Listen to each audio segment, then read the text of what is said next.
It is 9:30 on a Thursday night, and you are tuned in to Beltway Radio and Beyond, which can mean one and only thing. I heard the bell. This is ChipChat. Welcome to ChipChat, everybody. I'm Chip. Who are you, Tez? You just told him, buddy. Hey, I nailed it. Finally. You got it. We're finally, after weeks, Took a few. I butchered it a few times. It's good to be back. Are you all right over there? Yeah, I'm fighting it off. The kids give you all this stuff. And the time of year. Oh, man. Oh, my God. I got a COVID shot earlier this week, which I think they've perfected. Congratulations. Yo, this lady was like, I am so happy. Like the pharmacist lady, like not even the main person who was administering. They were like, I'm just so happy that you are just focused on your preventative health. And, I was like, yeah, it's the only, while I've not had the flu in 2 decades, I've definitely had COVID like 3 times. So yeah, my local pharmacist, when I got mine, was like mid tirade. I was like, oh, thank you for being here and like making this available and everything. And she's like, let me tell. And I was like, let me hear it, lady. Yeah. Just give me everything. And she you ever hear a lady in the back of a CVS cussing and they work there? Yeah. Yes. That was her. Yeah. No, very exciting. Congratulations. Yeah, no side effects. It didn't hurt. I was told so you can go play tennis after this or fight. And I was like, I don't want to fight anymore. Definitely 2 things that you do. I was like, okay. But he was right. Yeah, my arm doesn't really hurt at all. I haven't had any side effects. So, Was one of the side effects suddenly being able to play tennis? It was crazy. It was like, I was like, yeah. Because before they were like, you have to sit around 15 minutes. Yeah. He was like, nah, you don't have to do it. Like, we've perfected this at this point. Like this thing is as perfect as it's gonna get at this point. If it took 3 strokes off your golf game, yo, that'd be crazy. Then you'd be like, yes. Yeah. This is 2 shots. All right. So, this week we have an amazing guest. Chris Bowden is going to join us. We're going to talk to him about all the cool things that he's doing in science education and the trades and really everything.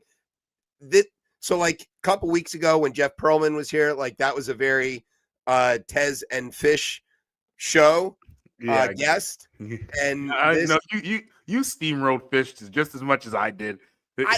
I tried not to. I was waiting. I behaved. There was a few times we should have dropped it. You keep interrupting me. There's a few. I did my best. But anyway, Chris Bowden is like the maximum chip guy, right? Yes, clearly. Yeah, this is your full wheelhouse. Yeah, I am so excited to get to talk to him. So that's going to be just amazing. Also this week, we have headlines. We, of course, have the election results of everything that happened in all of the states. We've got some Supreme Court stuff that happened. And we're going to find out what's going on with these owls, which if you thought you knew a lot about owls, which I didn't think anybody, I don't know. That's not like one of the comments we get most often in the comment section. Like, hey, go back to talking about owls. I know, they have the misnomer that they're like a very intelligent bird, and I hear that they're not one of the smarter birds. They're not. I know that they live in my backyard. Like a crow is like crazy smart. Crows are crazy smart. Yeah, exactly. An owl, but they talk like owl and wisdom. Yeah. Zoologists be like, no, that's kind of like it's kind of odd. They're not like the smart. That's just because owl is the only one in the 100-acre wood that can read. Yeah, that's clear. And Pooh and Piglet depend on him to read, and then that taught us all that owls are smart. Should be crow. Should be a crow. It should have been a crow. Should have been a crow. Clearly, but crows are also, how do we say this? Vindictive. Yeah. A crow. Yeah, because that's smart. That's how smart it is. Smart and vindictive track sometimes. It does track sometimes. Yeah. Don't pick a fight with a Cuervid. Okay. So anyway, it's going to be wild. There's a whole lot going on. If you see the T-shirt tonight, you might know why. We're going to cover that. Don't worry. It's very exciting. Okay. So do you have a word? Do I have a word? Yeah, I have a word. Okay. I've got a word. You got a word? Okay. So sit back, grab some ballots.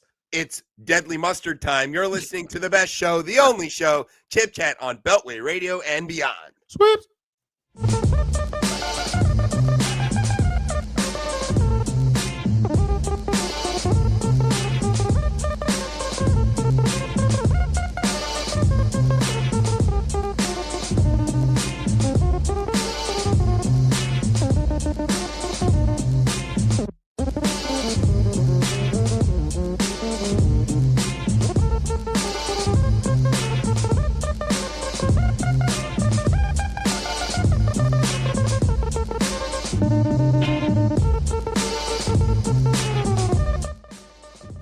All right, welcome back to Chip Chat here on Beltway Radio and beyond. I'm your host, Chip. With me is Tez. Let's pop me up. All right, so now we're going to get to talk to somebody who's like super way cooler than we are. Yes. Chris Bowden is one of those people that I love. He's funny, charming, and good with words, but he's also a tradesman like me, which is very cool. He helps me learn all kinds of cool stuff about the electrical grid and cool bits of kit that he features in his videos. He's also an educator, working to build an educational collective and teach people to teach themselves, which I think is very cool. Chris is somebody that I've wanted to talk to for a long time, and it's great to have him here on Chip Chat. Chris Bowden, welcome to Chip Chat. Hi there, guys. How you doing? We are doing great, except for how I sound, obviously. But you sound terrible, actually. To be an audio medium, this is pretty bad, but it's okay. If I sound bad enough, I'm going to end up HHS secretary. Hey, don't tempt me. Thank you for having me on here. It's an honor to be here. At least at this point. I might hate you in 20 minutes. I don't know. Oh my God. This is how I'm in for the ride. This is how every show goes. Yeah, most of our guests only show up once. I like how you guys are like way bigger than I am. We look like a before and after picture. Like it's great. Hi, I'm the little fucker down here in the corner. I'm just yeah, hi. Speaking of what you look like, we want to let everybody know, if you are somebody who watches all of Chris's videos or follows him on social media and all of these places, what you're seeing tonight isn't what you're used to seeing, right? This is a debut. Well, it's not the official debut. This is the live system. So we broadcast over an ATEM ISO Mini, one of the Blackmagic things, and I've had it in the shop for years, and the dust, the abuse finally killed it. And we're in the process of building a new set at a different location. And the new set isn't ready for prime time yet. And I have a beautiful little Lincoln 360 thing that is the webcam, but it's not set up yet. We just got the new cameras. So the old NX5s that everybody's used to seeing me on, like the faded out cameras that we got almost 20 years ago now, not quite, long time. We got brand new cameras, but they're not set up. Nothing's ready yet. So I grabbed my laptop instead of the broadcast rig. I'm on my laptop, jacked directly into the camera with a little SSL microphone, sitting on the set. I'm just like, fuck it, let's just go. It'll work. I don't care. We're going to do it live. Just fuck it, do it live. And yes, classic line. Just improvise, adapt, and overcome, man. Like I preach it in my videos. You got to do the best you can with what you have, where you are. And this is what I got. So we're there. So please just don't mind all the extra technical bullshit off to the sides. Well, what it looks like is you've made a set out of your car. And so then we're all just sort of looking at the side of your car. I've had people threatening to do it for a while, to do an edition on Wikipedia to call the black and yellow stripe caution pattern the Bowden pattern, because it's on everything. Like it's very much in my set and all that jazz, but it hasn't happened yet. But I'm leaning into it, like the whole black and yellow. It looks really weird on this image because the white balance isn't set. So this isn't quite accurate, but it's good enough for now. So we do have to ask you, I think what is obviously the obvious question everybody wants to know is what is going on with the hair, man? I know you explained it, but some people. The hair. Yeah. You had all these videos where your hair was all. I had a wild mohawk and for a stuff. while. I years ago, if you look on the channel, there are over 3,000 episodes, and only like 600 of them are shorts. So, that's the other channel. That's Chaotic Good. That's my classroom safe channel. Yeah, That's the that's the one appropriate that it's channel. okay to show to people. Oh, you can whatever. It's all right. Nobody watches my personal channel. Like, that's barely got any subscribers at all. Nobody watches this either. Yeah. But if you go back years ago, for years and years, I rocked a mohawk, and it was all different colors over the years. And I'm fucking 50 years old now. So like my hairline is just, it's all headed up and out the ears is how it's decided to go. And I was like, I had to get a haircut. I was bored, and I'm very much an experimentalist. So I was like, well, let's just give it a shot. And he screwed it up right when he started. I went to a barber, and there was a little bit of a miscommunication. And he apparently thought a mohawk was only like here to here in the back, and it was all fucked up. And I'm like, you know what? There's two ways to handle this. Either put on a hat and go to work, or just roll with it. So I just, you know what? I make mistakes too. Shit happens. And it started being a thing where one of the tropes in my videos became shit happens, wear a hat. And now we sell hats in the store that say shit happens, wear a hat. And you can buy that on a hat now. So That's genius. It's grown out now. Like, well, it's grown out as much as it's going to grow out. Like, I'm just stuck with this. But yeah, it's back to normal. And when we go, like, current episodes, all the new episodes drop to YouTube first before they go to Facebook and Insta and all that jazz. Everything drops on Facebook first. So if you're passionately dedicated to following the current status of my dome, it's on Facebook, or it's on YouTube. YouTube, yeah. So we'll link to that in case anybody checks. So many good quotes right there. Tez hasn't seen any hair on the top of his head in several decades, but that's why decades. he always has No, we're probably more like maybe half. No, I used to have it down my back, but bald worked better for me. I just hate my hair. That's why I wear the hat. But okay, so we could talk to you all day about hair, but we're not gonna. And we also could talk to you forever about how to produce content. Maybe we can talk to you about that later. You can give us some pointers, because this is about as good as we've gotten in the last 10 years, 11 years of doing this show. And it's not great. So, but briefly explain to the people who aren't Chris Bowden aficionados checking out your channel to find out what's going on with your hair, what kind of videos and things you mostly make. And I know it's a wide range.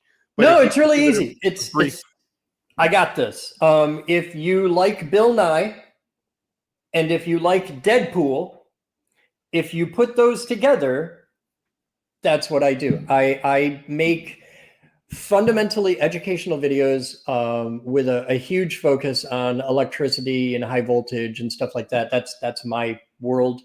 But I get into a lot of other stuff, anything that interests me, anything that I'm into. So there's audio stuff, there's physics and thermodynamics and robotics and lasers and aircraft and all kinds of fun shit. But I spent 25 years working with primarily kids. I built the National Science Institute, and I did that for 25 years. And then I got into Bitcoin and made really bad choices and went to prison. And I got to go to federal prison for a minute. Not fun. Don't recommend it. And when I came out, as somebody who had spent their entire lifetime running a school, fundamentally, you go to prison and you'll never work in the nonprofit world again. You're never going to work around kids again. You're done. You're burned forever. You're never going to have a sponsor. You're never going to have a foundation support. Like, life as I knew it was over. So I sat down and thought, well, what do I want to do? I was like, I want to teach people about science. Well, I can't do anything for kids. And well, that's all right, because parents suck. So fuck it. What if I just throw away all the rules and make videos for grownups and say whatever I want and do whatever I want and lean into it, and just be the most authentic version of me I can be and have fun. It's way fucking better. Way fucking better. Oh man. So if I can just ask you a couple of things, like additionally regarding that, so I'm an air conditioning mechanic by trade. You're an HVAC guy. Okay. Yeah. I'm a journeyman HVAC guy by trade. And I have now spent, I guess, about 10 years or so in facilities management, maybe a little longer than that. And I sort of specialize in old buildings, a lot of old central plant boilers and chillers and things like that. And it's really cool. And old stuff, particularly old controls, are things that I'm like super into. And I don't know anybody apart from like the people I work with who are also into that. I never get a chance to like freak out about that kind of thing. Today, even, was it today? Yeah, it was today. No, yesterday. I was looking at like some stuff that's the bridge between the old pneumatics and the very early DDC controls. And it's not even digital. It's really just like early solid state dip switch electrical controls. And then they go back to like little bellows control transducers and with Erie motors that control the bellows and all this stuff to like then translate that to pneumatics. And I am just the right age to have entered the trade when pneumatics were phasing out and when this stuff was phasing in. And so I have to speak both of them. And like that little bit of stuff I love, but I can't find anybody to like rave to about it, because every time I get so excited about it and showing my wife or my kids and they're like, yeah, whatever. Like that's the thing though. See, that's the backbone of my videos on my personal channel, on the one that you're probably most familiar. It's where all the shorts come from. It's show and tell for nerds and grown-ups. Yeah. Right. So the thing is, when you're in love, you want to tell the world about it. And this makes you insufferable for all of your friends. And I'm in love with science and engineering. And just like you had that nerd moment of like, this is so fucking cool, man. Like, check this out. It's got the old stuff and the new stuff, and it goes from pneumatics to electronic, and it's bridging it. If you think that's cool, if you can communicate what it is, how it works, what it does, with your genuine, passionate enthusiasm, you're going to get other people excited about it too. Even if they don't really understand what it is, it's your job to help them to understand what it is. And if you can do that with passion, and if it's genuine, you can't fucking fake it. You gotta genuinely love this shit. I do. And if you don't make a video about that, right? Like, there's a lot of things I don't make videos about. I'm like, this is my fucking flavor of autism, and we're going to talk about that. And if you like it, cool. Let's dig deep. And if you don't, change your fucking channel. There's like 40 million people on YouTube. I'm easy to forget about. Take that whole idea you have of, well, nobody else would think this is cool. Bullshit. I'll fucking watch that video. I don't know anything about the world of HVAC. I'm watching it. I'm checking it out. And one of the foundational things, if you want to be successful in content creation, absolutely, everybody will tell you, find your lane and stay in it. It's tighter than that. You can't just have a niche. Find your niche. Mine is science and technology education. And then find your niche of that niche. I do electrical and high voltage with engineering, with comedy. And that really changed. Like, there's a lot of guys that come on and play it straight that make great videos. Okay. Tom Scott is fucking amazing. Technology Connections, fucking amazing. And they don't swear, and they play it straight, and they're very professional, and they're very good at what they do. And they have an audience to reflect that. I don't have anywhere near their numbers, but you have dick jokes and mom jokes, and that works. That's my thing, and it works for me, and it doesn't work for everybody. And it immediately alienates me forever working with kids. But I'm a fucking ex-con. You don't want your kids watching my videos. I'm a bad guy. I'm a fucking Bond villain. I'm a hardcore super criminal. So we're going to talk to you about that maybe later. Yeah. We do have questions about that, but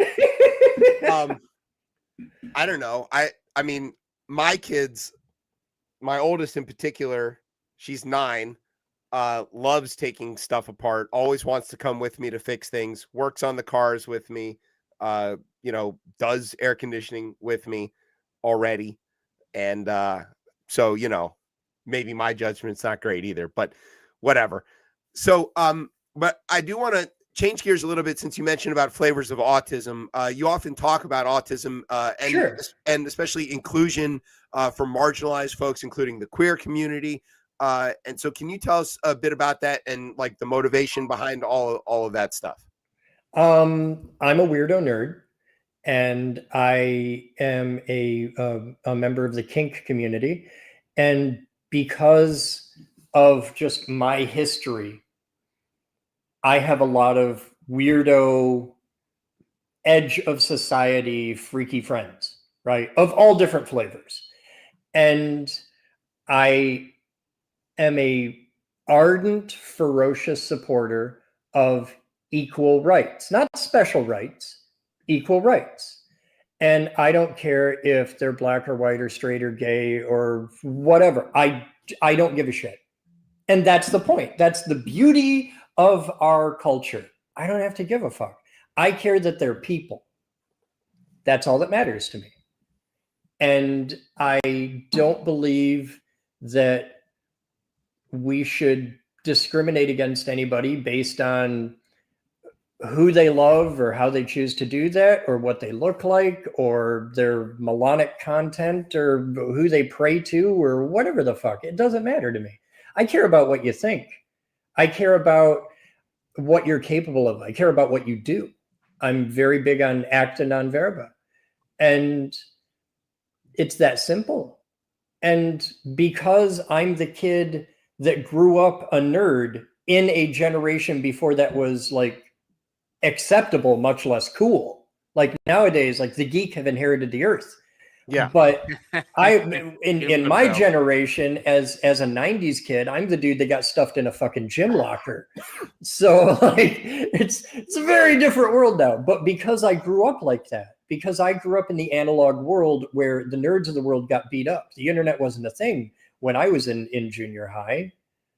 And because of that, and because of a lot of formative experiences, one of the first jobs I ever got was as a DJ in a gay bar. I'm straight, but I got to be exposed to the culture, and I got to just get baptized into that whole community. And then I got tossed into, just from being an engineer, I got tossed into the BDSM community, and I was like, oh, this is fun. You guys are cool. I want to play. And because I came from the world of rock climbing and engineering, and one of my buddies came to me and he's like, you're good with ropes, right? I'm like, yeah, I know about ropes. Yeah. I had a whole bunch of shit I got to learn about in a hurry. And I was like, oh, this is cool. Yeah, more of this. And it just grew. And a year later, I'm building fucking machines. And because I hang out with all these people on the edges of society, I get exposed to their world and their perspectives. And because I come at this from my own edge, outsider perspective of being a nerd, I instantly get it. And I'm like, okay, you got some weird shit going on, but I don't fuck. Let's, you're people, you're cool. And that works well with us. I mean, we sort of heavily focus on the equal rights aspect of everything. Tez is our nerd. I mean, like I'm the like I can fix You're things. gonna be the only one to claim nerd over here. All right. Well, okay, I can fix stuff. Yeah, you read books and do like IT and shit. You're the real nerd. No, there's different realms of nerd, right? There's different flavors of it, right? It can be Chris. There's you keep mentioning people, right? And I think there's one video, and I don't know if this is the direct quote, but it was like, I didn't do it to get paid. I did it to help people, and people matter, which it shouldn't be so like prophetic in the sense, because it's like, well, clearly people matter, but have you found like folks are almost retreating from like sense of community? Like it doesn't feel like I talk to a lot of friends and sometimes it's like, oh, I went out to the grocery store because like you talk to the clerk and like, why do you pine to go talk to like different people? And do you feel that people are retreating from the like general like or genuine connection with others? Like, do you feel that at all? I don't think that they are retreating. I think they have retreated, and this has been going on for years. Try this sometime. Just when you're bullshitting with your friends, ask your friends, how many of them know the name of their neighbors? It's a big one. Yeah. It's a big one. Most people, overwhelmingly in the United States, most people don't know their neighbors. Okay. Or they'll know their neighbor's name. What's their neighbor's dog's name? Yeah. What's his wife's name? Yeah. And we don't have that community, that connection. When I built the local crew, people came out of the fucking woodwork, and just the massive support that I've gotten from the people in the local crew who are there. Sure, they want to come and be a part of what I'm doing, and they want to help me with projects, and they want to be in on stuff, and that's cool, and I appreciate that. But a huge part of it is them building a circle of friends. Sure. Because they're nerds. These are my people. Okay, they're introverts, they're nerds. They don't have a lot of social skills, and their community is entirely digital. It's Discord, it's Facebook, it's stuff like that. So to be able to give them a tangible, visceral, physical connection to other people, where let's just get together and hang out and build shit. You know, like let's get together and help somebody move. We got together and tore down a shed in the back of someone's yard, just helping them out. We got together and did demolition after flood damage in a little old lady's house. Like we're just doing projects. We just get together, we do cool shit, we help people, we make stuff. And that sense of community is recurringly one of the most common things they comment on is I love the fact that I'm here and making friends, and it's huge. I think it's super important too. Like, you know, and we all have our different groups. I'm fortunate enough that my neighborhood is well connected. We know each other. We hang out with each other. You know, we don't just know each other's dogs' names. We babysit each other's dogs or whatever, and kids, I guess. Who cares? But like that community thing about weird people, you know, like I'm a curler. That's a weird community. Okay, I wasn't expecting that from an American. I'm impressed. Yeah, here's one of my trophies that I won a million years ago. But you know, and like the curling club is a place where, let's face it, our Potomac Curling Club curling clubs are full of weirdos, but this is a particularly weird curling club because we're pretty near NASA Goddard. We have a lot of PhDs. We have a lot of Washington people. So there's a lot of like even weird compared to me kind of stuff. And that we also get together and do things like build ice and curl on it, or like feed each other, or like have board game nights or whatever, which even that's too weird for me. But like, you know, we just do stuff together, and then we're all friends outside of curling, which is also like, but when you go to these events and you watch these people try to interact with each other, it's like watching The Office on steroids. Like the cringe factor of it. Like, oh, clearly this is your first experience with friends. And that's but always it's great. Shocking. Yeah, but it's good though. It's great. They build, you watch that person 6-7 weeks, 2 months, a year, and then that all melts away. Well, I watch them try to talk to each other and struggle at the like how to have a conversation aspect of things. And then they don't seem to get any better at it. But if you want to ask them about like how light travels through dust at certain ranges and wavelengths, they will go on forever. And it's cool. I'm interested. I just don't know anything about it. You're the only American curler I've ever met. I get that a lot. Like, I didn't even know we did this in the States. Yeah. I dated a championship curler for 12 years. So like, I know about it, but if it wasn't for her, I would have no, like, if If it wasn't for her and you told me, yeah, I'm a curler, I'd be like, hair, toes, like what? Yeah. Yeah, we know we get the same. So all of us who are curlers, all of our friends who are not curlers, whenever they see anything remotely related to curling, I will get the same link, text message, tag on socials for like, hey, it's curling. You know about curling. Here's this video. I'm like, I know. We've all seen the video. Like the one where they're curling a beaver down the ice. Like, we've all I seen know the you. one with the beaver. It's I like, think I sent you that one.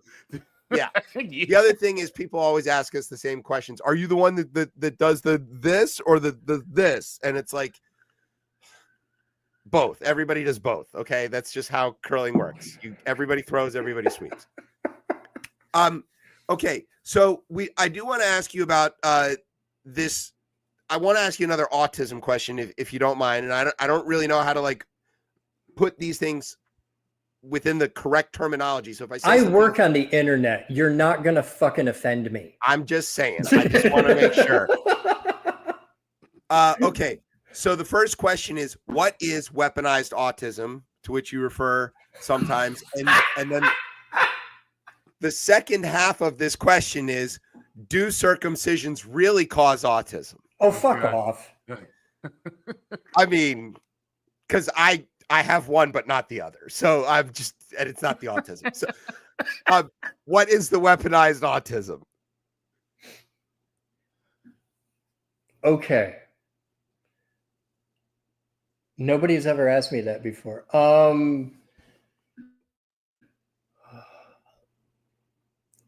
First off, it was a joke from the prison video. That was the first place I think I ever mentioned it. And there's a t-shirt out of that. And oh my God, is that shirt irrationally fucking popular. You can get it in my shop, bigbeaverenergy.com. But great name. That started out as a joke. We never planned, like all this just kind of happened. But the weaponized autism idea, because it's a thing that has now had time to marinate and be a thing. And the idea is, for a lot of people in the technical world, okay, in the world of technology, engineering, etc., the technical trades, autism is disproportionately represented. Absolutely. Okay. A lot of the people in that world, not all of them, but the vast fucking majority that I've ever worked with, they get a very particular, very deep, profound focus and understanding in very niche things, which frequently become the thing they choose as a vocation. I know a lot of guys that started out in ham radio and got way into that and end up becoming broadcast engineers. Right. You know, like you do what you love. And for me, and I guess I kind of count because I coined the fucking phrase, weaponized autism is taking your particular flavor of the tism and laser focusing that in a way that you can solve problems, get paid, make money, win. And that's weaponizing your autism, is taking this thing that for some people can be a debilitating affliction and can just totally fuck their life, and turning it into something and flipping that on its head and saying, okay, this is how my brain works. I'm going to find a way to take this, which in other things is a destructive behavior, is a negative thing, and I'm going to use this for good. I'm going to use this to make the world a better place, to help people, to solve problems, to create new things, to do better, to be better. I'm gonna intentionally focus this into the things I'm good at a level where I can genuinely make a productive living doing it. And how you do that is up to you. But the fundamental definition of a mental illness is when your particular flavor of fucking weird impacts your quality of life in a negative way. Okay. It's fine if you're a little fucking OCD and you have to flip the light switch on and off twice when you leave the room. Okay, cool. If you have to do that 76 times, now it's impacting your quality of life. Now it's a problem. Okay, now that's when you need to get help. Okay, well, if a particular behavior can impact your life negatively, why can't you modify that and adapt your life and adapt your whatever to make this a positive, to make this a benefit? If a common flavor of autism is to have a hyperfixation on a particular thing, usually, you know, with the people I hang out with, usually a technical thing. Okay, well, maybe you're really into writing code. And none of us have ever met somebody who's a fucking code poet who's autistic as hell. That never happens. No, they're all totally like yeah. in between chattering about football games and whatever. Yeah. If you could do this, and if you like writing code, why not get good enough at that to like really laser focus on it, get good enough at that to get people to pay you, because there's work for that. Somebody needs that. Somebody needs electricians and pipe fitters and code poets and PLC guys and it's all out there. Be a fucking bricklayer. What suggestions and strategies would you have for folks to get that weaponize their autism? Yeah, to weaponize their autism. Yeah, more succinct way to say that. I got one that people are sleeping on. Okay. Oh, here we go. I love the sleepers. We want to hear it. This is one nobody's fucking talking about these guys, and we need to. If you have the ability, if you enjoy a Zen type task where you can just sit down and do a thing where you can focus and like really shut out the world, put on some tunes and just do a fucking thing all day long. If you have that laser focus type ability, especially if you want to like get in good physical shape and do like physical stuff, holy fuck, become a bricklayer. Nobody talks about this.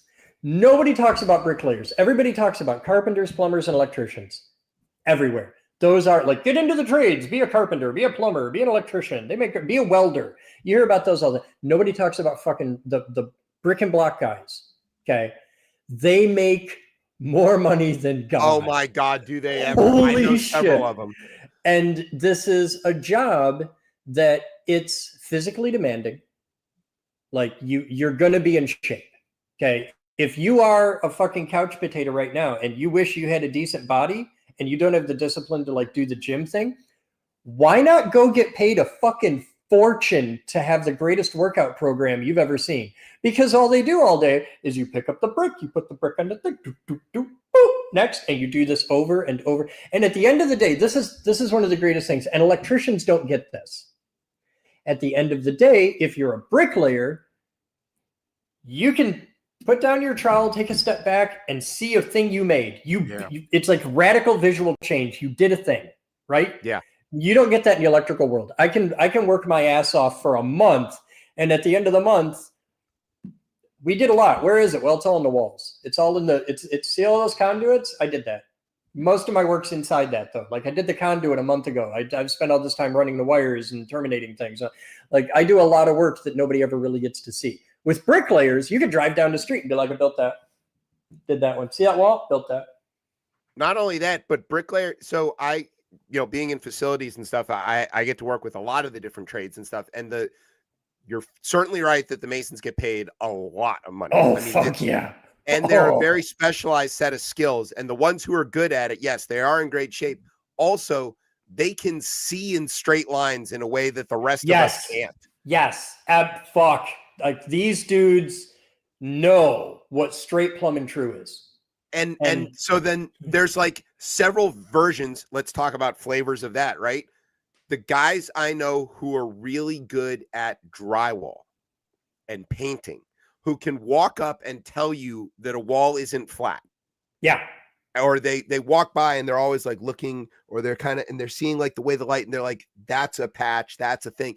Like, that's crazy to me because I can't do it. I try, I'm just bad at it, and I work at it, and I still don't get. I had one of those guys tell me, if you want to get good at drywall, learn to lay concrete first.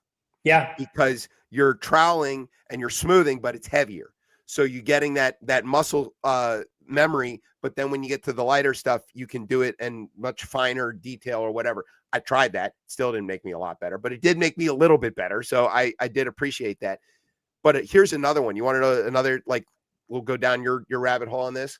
Carpet and floor guys. Oh, God. They make a ton of money. They work like as fast as they can work is as fast as they can make money.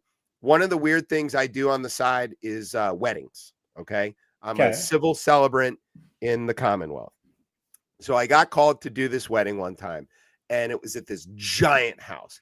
And the girl whose wedding it was, she's like, this is my brother's house.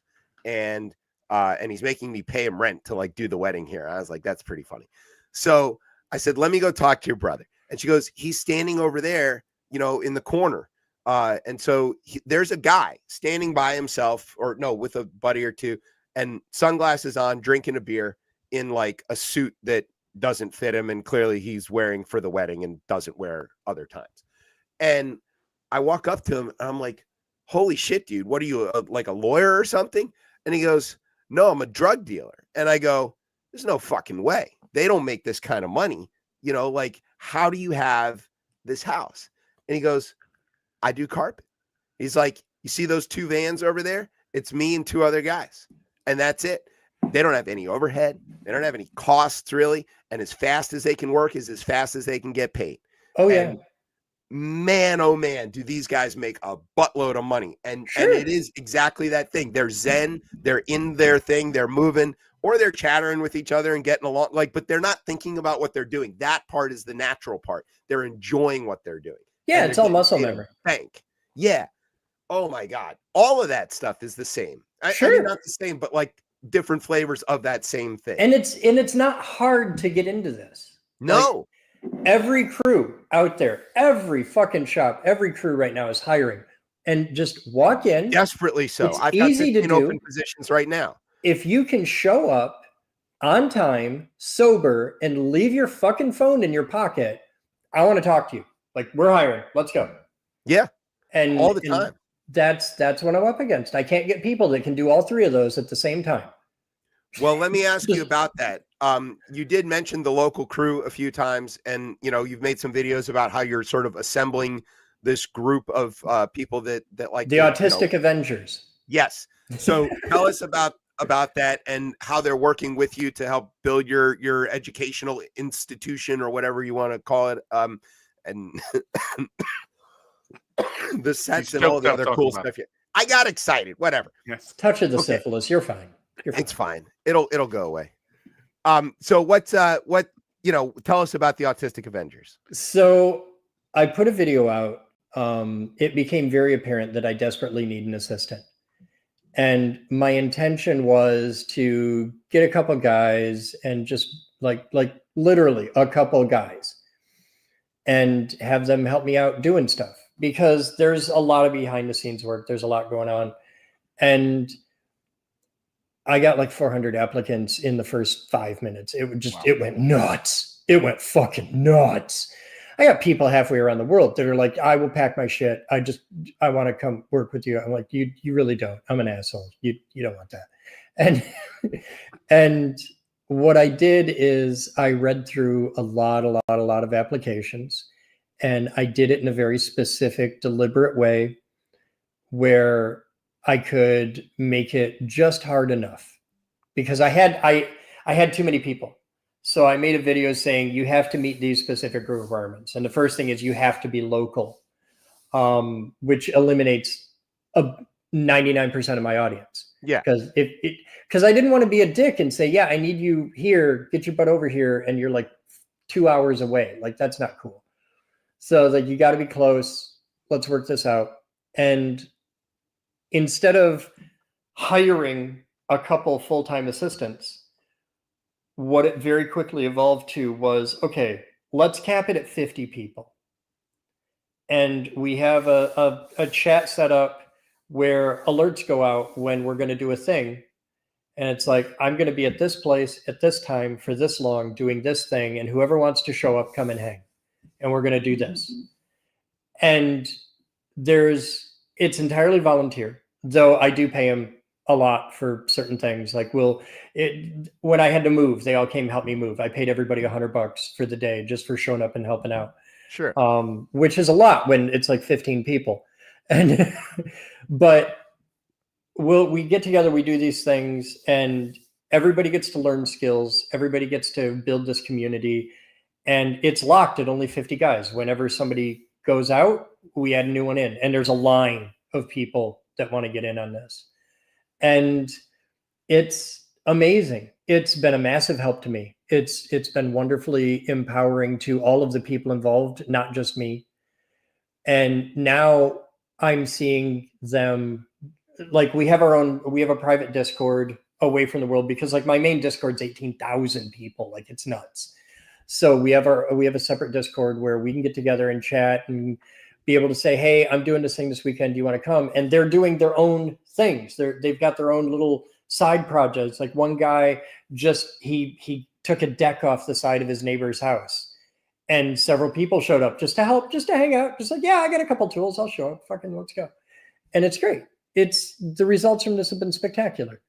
It sounds like so much fun. I kind of have that same thing in my neighborhood. It's just not as successful. Like, hey, I am going to do this, and I'll group chat it to like all of my neighbors and friends. And like, does anybody, want to come along? Every once in a while, somebody would be like, yeah, okay, I'll help you like pull a tarp over that shed or whatever. Yeah. But they never, it's like once in a while. Usually it's me and my 9-year-old like out there with a drill and like, but she's pretty good with the drill. What your 9-year-old needs? Yes. You can get these for like $20, and there's a bunch of different stores. So no, not just a toolbox. This little tiny, like it's just like Dad's toolbox. It's got drawers and shit, right? But they're like $20. It's this cute. Oh, she has her own sets of tools already. The very first thing I bought her when she was like, I don't know, 8 months old. We were rolling through Depot, and we rolled past the pipe wrenches, and she irrationally started jumping out of the seat in the cart. She wanted an 8-inch pipe wrench. Okay. And I was like, okay. Because 8 month old, that's what they want. There is no way you can hold this, but you can have it. Girl needs pipe wrench. Girl needs a pipe wrench. Yep. So I bought her the pipe wrench, and she loves the pipe wrench. She cuddles it every night. No, I mean, yeah, she's got tools. That's not the problem at all. Okay, so we do know that you're up in Michigan. Yes. And so we have a very important question to ask you. Are you Big Blue or Little Brother? Do you mean Michigan versus State? Yes. Oh, I'm gonna have to go U of M on that. Correct answer. Go Blue. Way to go. I just love to see that. Thank you. Appreciate that. This is it. I'm a huge Michigan fan. So see, I don't sports very much at all. I understand. Good. See there. I love when we have people on here that don't do any sports. I play chess. I have a body built for chess, and I play chess poorly. But I just look at me. I don't fucking football. Like that's gonna hurt. I don't football either. I watch football, and I think about football, and I argue about football irrationally. Whatever. See, that's a thing on television, and I don't watch TV. Like I just don't. I am television, so I don't. Yeah. I don't. I like books. See, nerd. Look. Yeah. Try to tell you. All right. I like books. So speaking of books and nerd things, this is the setup for when you come back for the next time you come to visit us. Alleging that I get invited back. You will be invited back. You'll get invited. You are very much invited. So would you come back some other time and tell us about the crypto story and all of that? Sure. And maybe explain to us, because I don't know about Tez, but I don't think that I haven't personally moved past this understanding that crypto is basically Beanie Babies with serial numbers. And so it's so much more than that. See, that's why we need you to come back. So fundamental rule, and I'll say this here on the air, it is beyond your ability to embarrass or offend me. I've been fucked by people that know how. So don't ever be afraid to ask me about anything you want. There are certain things I won't talk about. I keep my private life pretty private, just because it's dangerous. I'm just famous enough for it to be a genuine pain in the ass. So I tend to keep my private life private. But you could ask me anything you want. You're not going to offend me. You're not going to embarrass me. I went to prison. I did federal fucking time. I walked 2 different federal prison yards. I've been fucked by people that know how. I've been hurt by real people. You're not gonna hurt me. You're fine. All right, so we're gonna, when we have you back, we're gonna have you back to talk about crypto, because that is a thing that I'm still trying to get my head around. We've had several people on here, one of them, including one of our friends who's a lawyer who specializes in crypto. Okay, and you should have him on, not me. I'm the guy that went to prison for it. Get the lawyer. She has tried several times to explain to us why there should be regulation, why there shouldn't be regulation on what and how it works. And so far she has been unsuccessful in getting any of it to stick in my brain. So maybe we'll have you both on and you can sort of explain that. I'm probably not the best person. I'm more interested. Still be ready the next time we're going to go to prison. She can get you out. I'm more interested in the coming out of prison and in the inability to re-enter the workforce. Yes, and we'll have you back what I really third time to talk about it's being a returning citizen and all yeah, that. exactly. So I have a little quick one for you on that. Okay. When I got out, I was required by my PO to have a W-2 job, right? Required by my PO. I know we might be going down. This is halfway house shit. Right. The day I came home from prison, I went back to work at my job, but because I was self-employed, ignoring the fact that I'm an engineer for 3 different power plants, okay, gainfully employed, I made more money than my PO, which admittedly is a low bar. But they're like, yeah, that doesn't count. You have to go get a real job. So as director of engineering for a power company, I went to Home Depot, my local Home Depot, and I applied for a job and I gave them a resume, like, here's my skill. And they were like, oh my God, this is great. This is you're holy shit. You want to work here? Yeah. Put me in the electrical department. I'd be great. I spent a lot of time at Home Depot. I'd love it. And she's like, yeah, we want to make you a head cashier. I'm like, no, you don't. No, you don't. And she's like, no, it's like, just put me in the back corner, put me in the electrical department. I'll be fine. Customers will be happy. I'll be happy. Everybody wins. And she's like, no, we want to make you head cashier. And I'm like, you can't do that. Can't do that. She's like, why? I was like, because I just got out of federal prison for money laundering. You can't make me a cashier. Like, that's not going to happen. Right. My PO would shit a Miata. Let's not do that. and she's like, you went to prison? I was like, yeah, I just got out like 5 minutes ago. I just got out of federal prison. And she's like, yeah, okay. I didn't get a call back. That went from I was the greatest potential employee she had seen in a year to you're not getting a call back to work at Home Depot. I mean, see, this is why Tez wants to have you back about this. Because that's insane. It is insane, but also DC has this sort of famous thing about returning citizens and an actual government focus on how to help those people re-enter and get things moving again. And that's fairly unique within the country. And as DC kids, we do want to talk about that. So we'll have you back for crypto. And then the next time we'll have you back to talk about. Happy to talk about whatever you want. By the way, the Home Depot story does have a happy ending in the end. What kind of happy ending? Because some people watch this show. I didn't get the job, but I went on to become a few dozen people watch my videos on the internet, and I make all the shirts that you see me wear in all the videos. Every shirt you see me wearing is one that you can get in my shop. One of the shirts I wear is it's an old Bootsy line, like Bootsy the bass player. That Bootsy. Yeah, Bootsy Collins. Bootsy Collins. Big deal here in DC. He has a famous line of "Cry 2 tears in a bucket, fuck it." Yep. I have a T-shirt that has a very distinctive, the very distinctive orange bucket that says "Chuck it in the fuck it bucket," and it's on a Home Depot orange bucket with the same font, the same lettering, and all that. I wore this into Home Depot, and a couple employees saw it and were like, "Dude, where do I get one of those?" So I showed them. I was like, "Here, I got a card. Go to this website," and they scanned the QR code. So now 90% of the employees at my local Home Depot have these shirts, and they wear them at home. They don't wear them to work, obviously.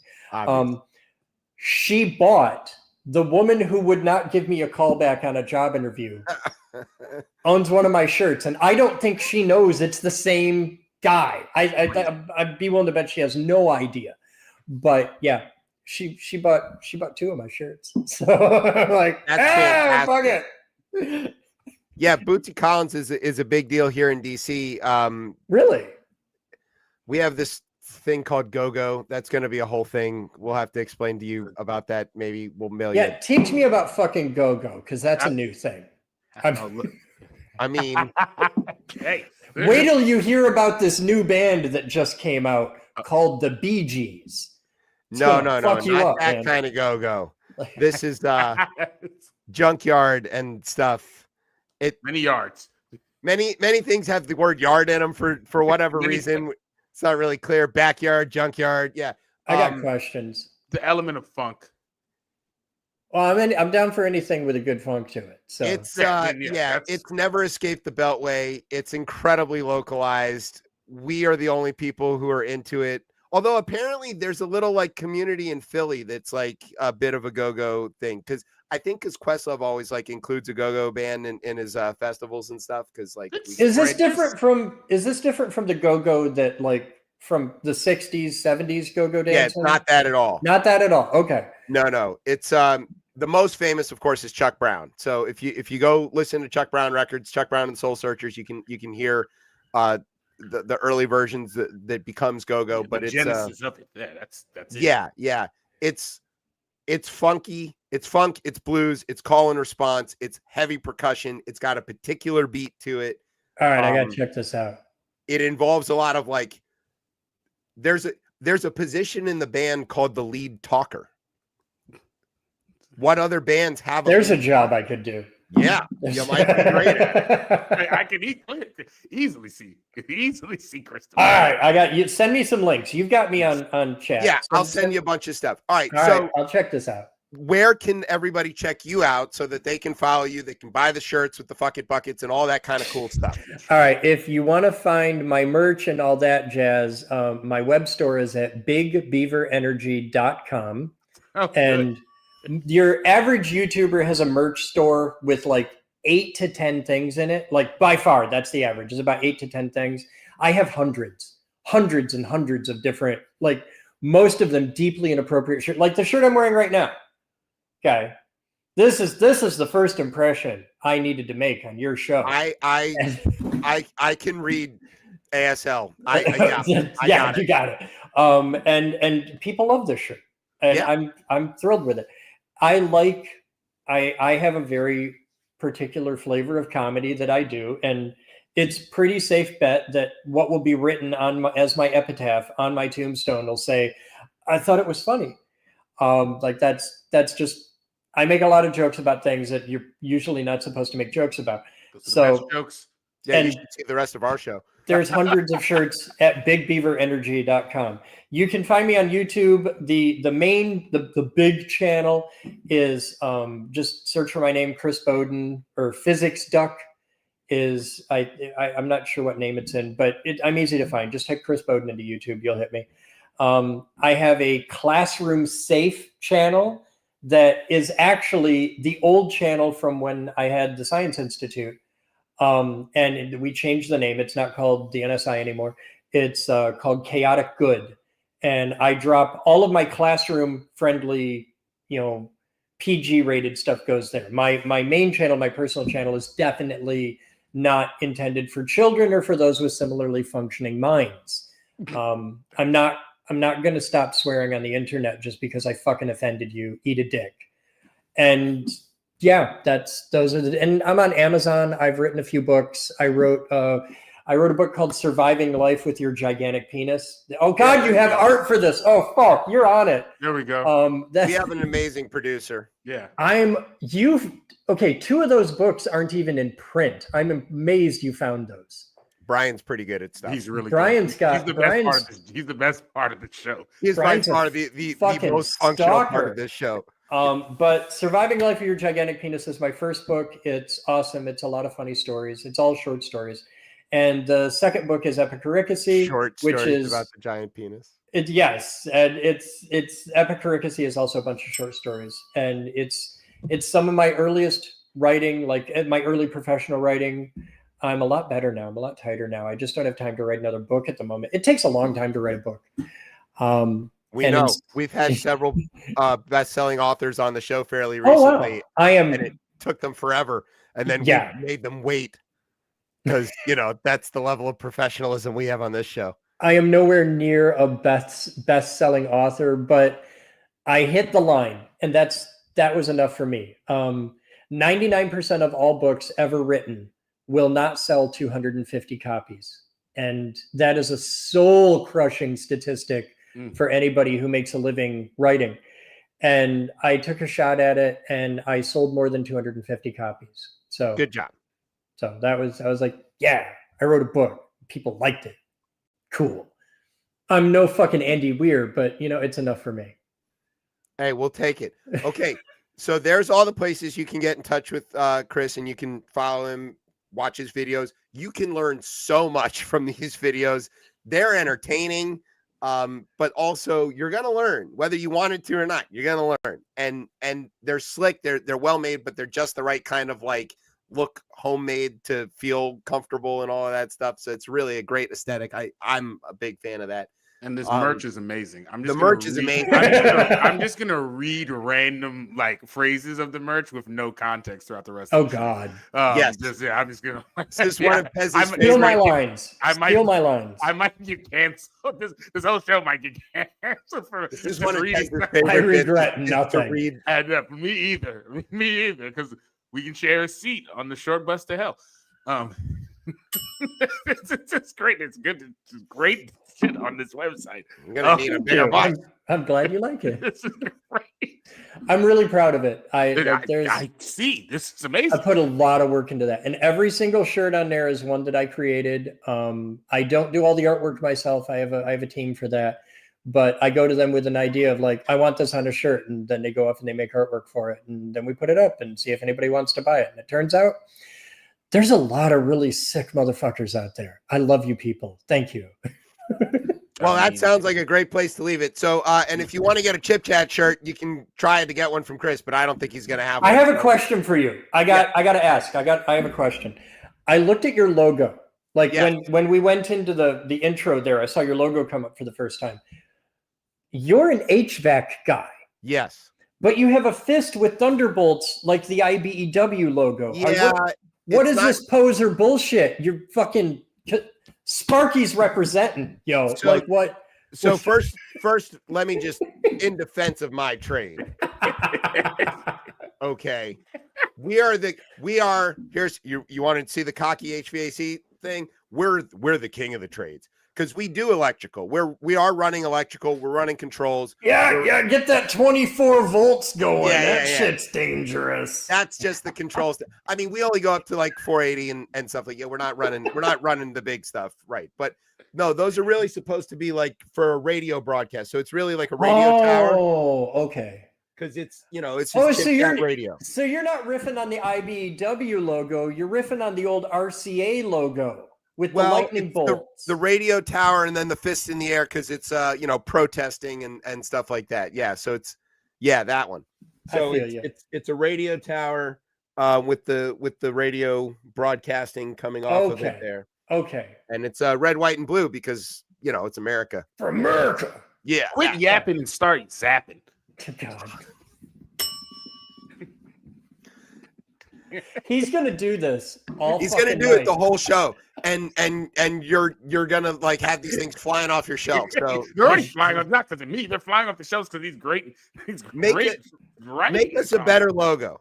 I no would way. fight No, a different no. logo. I don't want a piece of that fight, man. Logos are hard. Logos are hard work. The guy you want to make your logo, there's a dude on Instagram who is a professional sign maker who does logo work, and he makes amazing videos. Just amazing, like, and he does logos for a living, but he gets it. Like, he's a good artist, and I love his shit. Look him up. There aren't, like, it's easy to find professional sign maker logo design who does Instagram videos. There's like one guy doing this, but he's really good. He makes good content. We'll check him out. Okay, we're gonna go to do the second and third halves of the show. Chris, you are certainly invited to stick around. It's gonna 22, 30 hours. we understand. Yes, it's all right. Can you send me a link where I can tune in and watch this? Yeah, you can watch it right now on YouTube. Excellent. Yeah, I can tune into the live thing. Oh, so like somewhere there's like a chat bar going down the side and all that I can't see. Yes. Oh, fuck. There's okay. So you can tune into YouTube right Nobody's now. We're on us, but it's okay. At Beltway Radio Beyond is our channel, and you can watch us live. You can watch all of our previous episodes there, and you can watch the other shows that are on our network as well. You can see all of their episodes and things. It's all there. So, and then of course you can follow us on Facebook. We're ChipChat. You can pretty easily. Oh, that's lovely. Yeah. We'd love to share with you, and if you want us ever to come on your show and like do stuff, I don't have a show. Well, you know what I mean. We can make dick jokes too. Oh, totally. Yeah, we're great at it. See, I've got 2 footlongs right here. All right. Anyway, all right, we're gonna take a break. We're gonna let Chris go to bed. Yeah, he's funnier. And get up in the morning and save the world with electricity or whatever it is those Sparkies do. And we're gonna take a break. Chris Bowden, thank you so much for joining us. We cannot wait to have you back. Thank you. And we just love having you here, man. It's so cool. All right, we're gonna take a break. You're listening to Chip Chat on Beltway Radio and Beyond. Sweeps. Are we clear? Just about. Fuck. He gets it. I bet you'd like to know. Yeah, 1, 2, flicker. You wanna pump my speakers. 3, 2, 3. Better blow your mama's teeth out. Don't you like I'm bigger than a split, like I'm Nino. Wish you Larry conscious, set fire to my sneakers. 1, 2, flicker. Might need some anesthesia. See me in the bleacher, but I cut up like a nigga. You like a picker, then I wanna spit like a Rita. You see me, you feel me, you got me. Eureka, what you want? Everybody know what you want. Say, I was talking bad just for fun. Everybody talking shit and they down right, shit down right. Say, one, two, 5 thighs, some trousers and a black eye. 3, 2, 3, only say what's up for the Wi-Fi. I guess I'm supposed to be grown. This how I feel, bone to bone. And I did post, but I'm alone. Rich off catfish like Petco. Damn right, she stole that back party. Damn right, he drive a Ferrari. Goddamn it, ain't even a party without you flexing that Murakami. Always late to the best. Showtime never.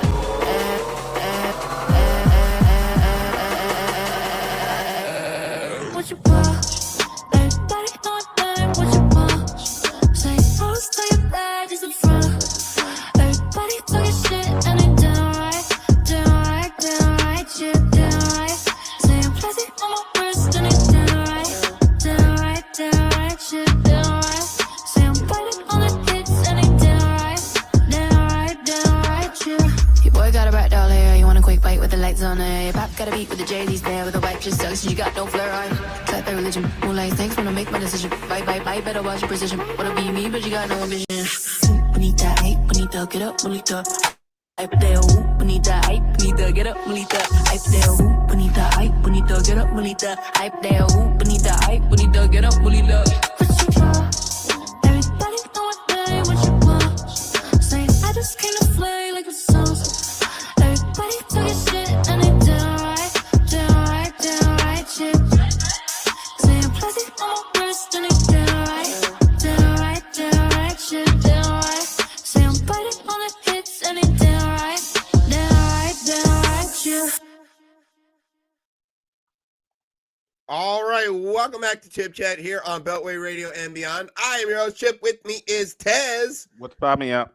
And that was awesome hanging out with Chris. It's great. Man, what a guest. You know, we've been hitting pretty good on the guests lately, and we've got some more great ones coming up just to let everybody know. I think it's you. Next week we're supposed to talk to Sonari Glinton, formerly of NPR, and with his cool new project about vanilla, which is not about vanilla. And then Bo Corley is going to come back and do some chefing right before Thanksgiving. So love it. It's gonna be fantastic. All right. So now we're on to the part of the show which is the headlines. This is gonna be a late one tonight.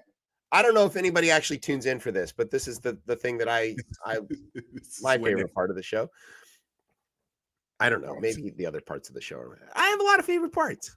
It's a good show. A lot of good parts. Many people are saying this. Many people are saying. Now, we do have, you know, I don't care what order. I know. There is one that you have to read. I will get the order right. I'll start this off. Okay, there you go. The shutdown has gotten so bad that some NASA staffers are showing their moon on OnlyFeds.com. That's true. All right, controversy sprang up over this week as pictures emerged of JD Vance holding Erica Kirk very closely. He was drawn to her by the leather pants, which she had on, that reminded him of a nice little Italian love seat. Jesus Christ! Oh God, they only get worse from here. Yes, they do. I mean, not that it matters what I'm going to say after this, but is it Usha Vance or Usha? There it is. Usha Vance. Usha Vance was pretty upset, but when she asked if she'd make JD sleep on the couch that night, she commented, "What do you think?" She commented, "Quote: He just fucked that too."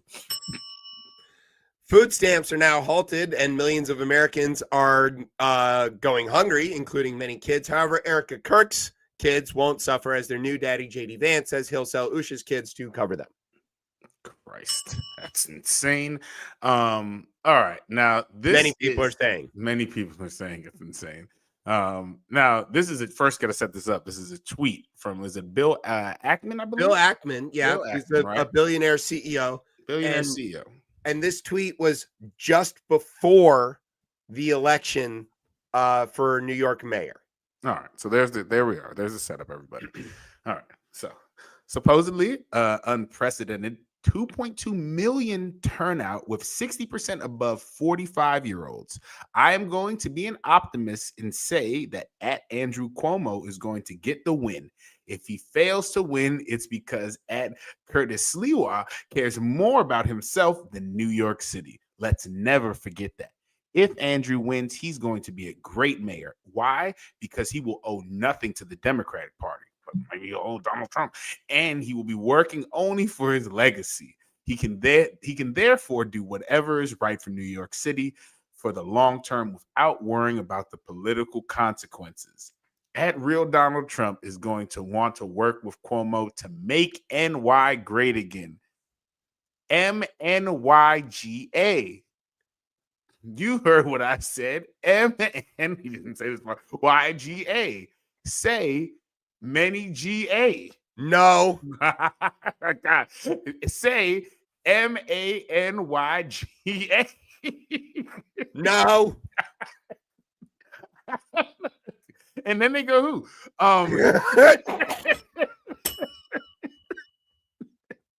Everybody else, I've spelled it out to everybody. You guys can maybe guess what MNYGA spelled out might, just what it might. Especially because of the way he wrote out how you're supposed to say it. Yo. I'm not saying it. Exactly. I don't even fit the way this is written out and who it's coming from. It's just, I don't know if this is accident. This obviously is an accident. But this is clueless white bread. But you're not supposed to say nuclear, and then there's another one. Oh yeah, exactly. That's clearly it. I think the president and Cuomo respect each other, which increases the chances that they will work well together. We will know supposedly by 9:30 p.m. We knew by 9:30 p.m. I'll tell you that. Yeah. So don't say it. Don't say it. Don't say MNYGA. Yeah. Again. Don't say it. No, it's no hard ER, but still, don't say true. it. It's not a hard ER. It's not great. It's not great at all. All right. Curtis Sliwa finished a My NYGA. That's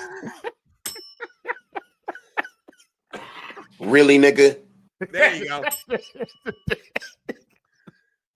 Curtis Sliwa finished a distant third in the mayor's race in New York, but came in a close second in name difficulty. Yeah, you know. Sliwa. My NYGA.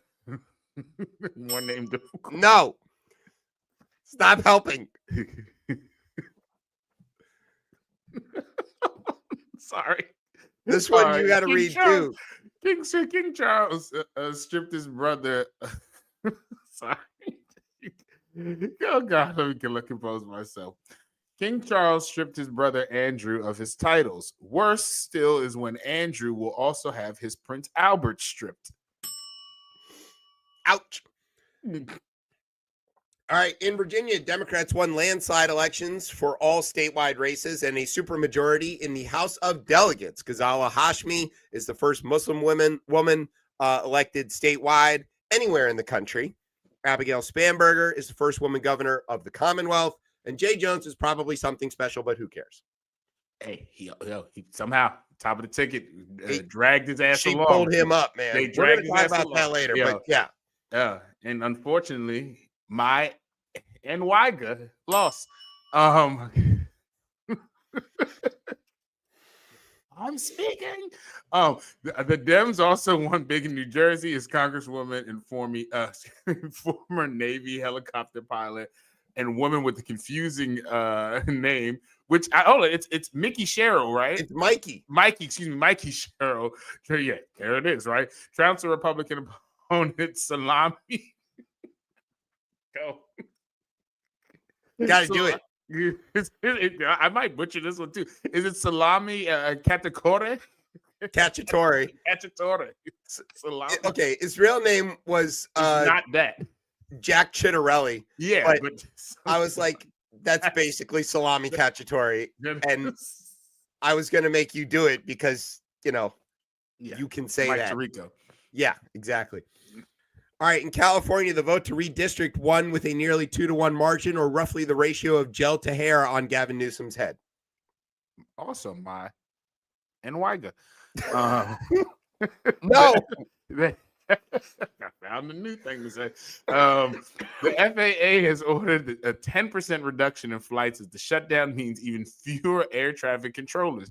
But don't worry, the unpaid TSA agents will still be groping you at 100%. That's right. Speaking of the shutdown, it is now the longest in history, unless, of course, you count Melania. Oh, God, that is Jesus Christ. Wow. In sports, the Dodgers are once again world champions, saving us from having to hear about Canada for at least until the Leafs crash out of the playoffs. It's true. The Jets traded most of their players, but don't worry. We hear they got some new shoes and a sub sandwich card with only one punch to go. That's good. A lot of sandwich talk around these parts lately. Hey. The first ranking of the college football players are out with Ohio, Indiana, Texas A&M, and Alabama in the top 4, which also happens to be the National Literacy Rankings bottom 4. Yes. I don't know. Might be crowded though. As Thanksgiving approaches, Kraft announced a new apple pie flavored mac and cheese, which sounds terrible until you realize that it's the same color as regular Kraft mac and cheese, and then it sounds way worse. Oh, that's really bad. Yeah. And speaking of pasta, Listeria outbreak in prepackaged prepared prepared It's pasta. a tongue twister. I know. You gotta do it. Hold on, let's see if I get this one. And speaking of pasta, a listeria outbreak in prepackaged, pre-prepared pasta is rocketing through California, Florida, Hawaii, Illinois, Indiana, Louisiana, Michigan, Minnesota, Missouri, North Carolina, Nevada, Ohio, Oregon, South Carolina, Texas, Utah, Virginia, and Washington. Nice. Yes, Secretary Robert F. Jr. told people not to worry. As long as they wash their pasta down with roadkill juice, they should just be fine. All right. And that's the headlines. I just have a cold. Okay.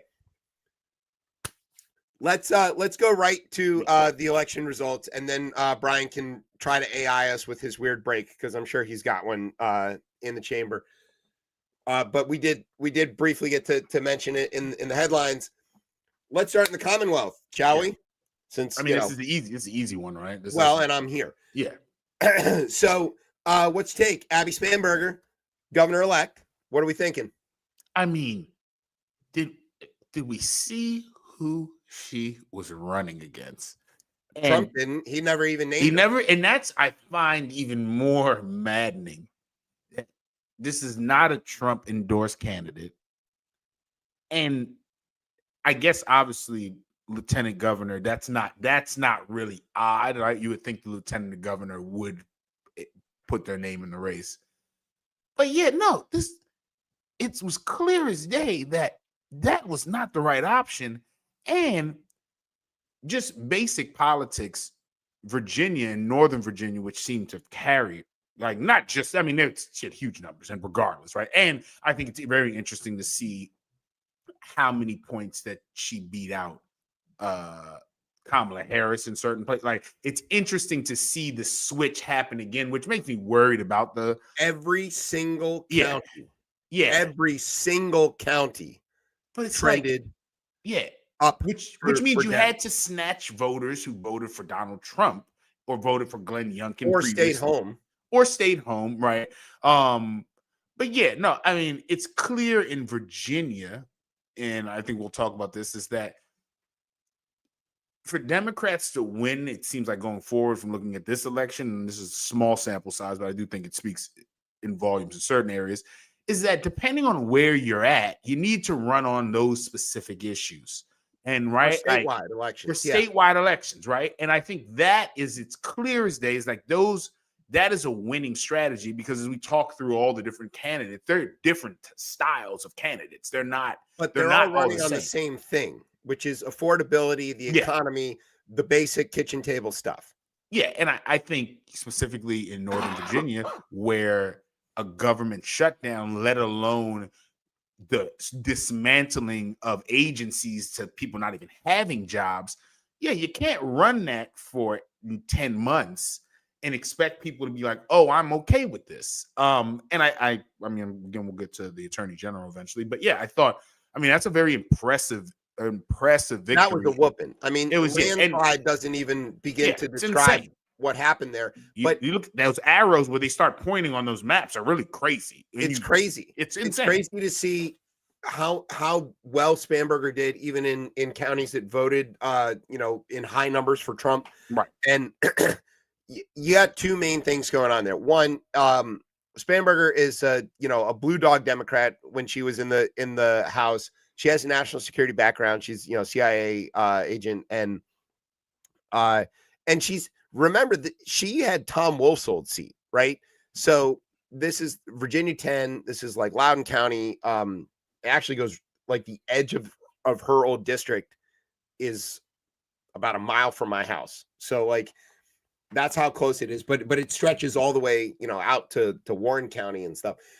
But this Tom Wolf was sort of famously the Virginia way, pragmatist sort of way of running. So she won in that district. That if that's a representation of her position in politics and things like that, Virginia governors historically haven't been super partisan. Virginia is not a place where you win by being that. So Spanberger keeping it cool, not taking the bait. That's one side of this. The Republicans ran the worst possible candidate they could have come up with. She's an empty suit in the first place. She did nothing lieutenant governor in Virginia doesn't do anything. Right. But she didn't do a good job of really like riding up on Youngkin's coattails. He didn't do anything to help her At all. She raised no money. She had no national party support at all.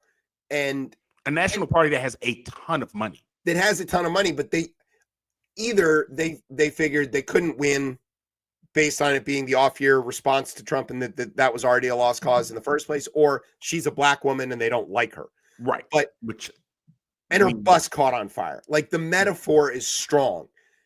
She was a bad candidate. I mean, and she had not a single issue to run on apart from scaring people about bathroom use, which it just made no sense.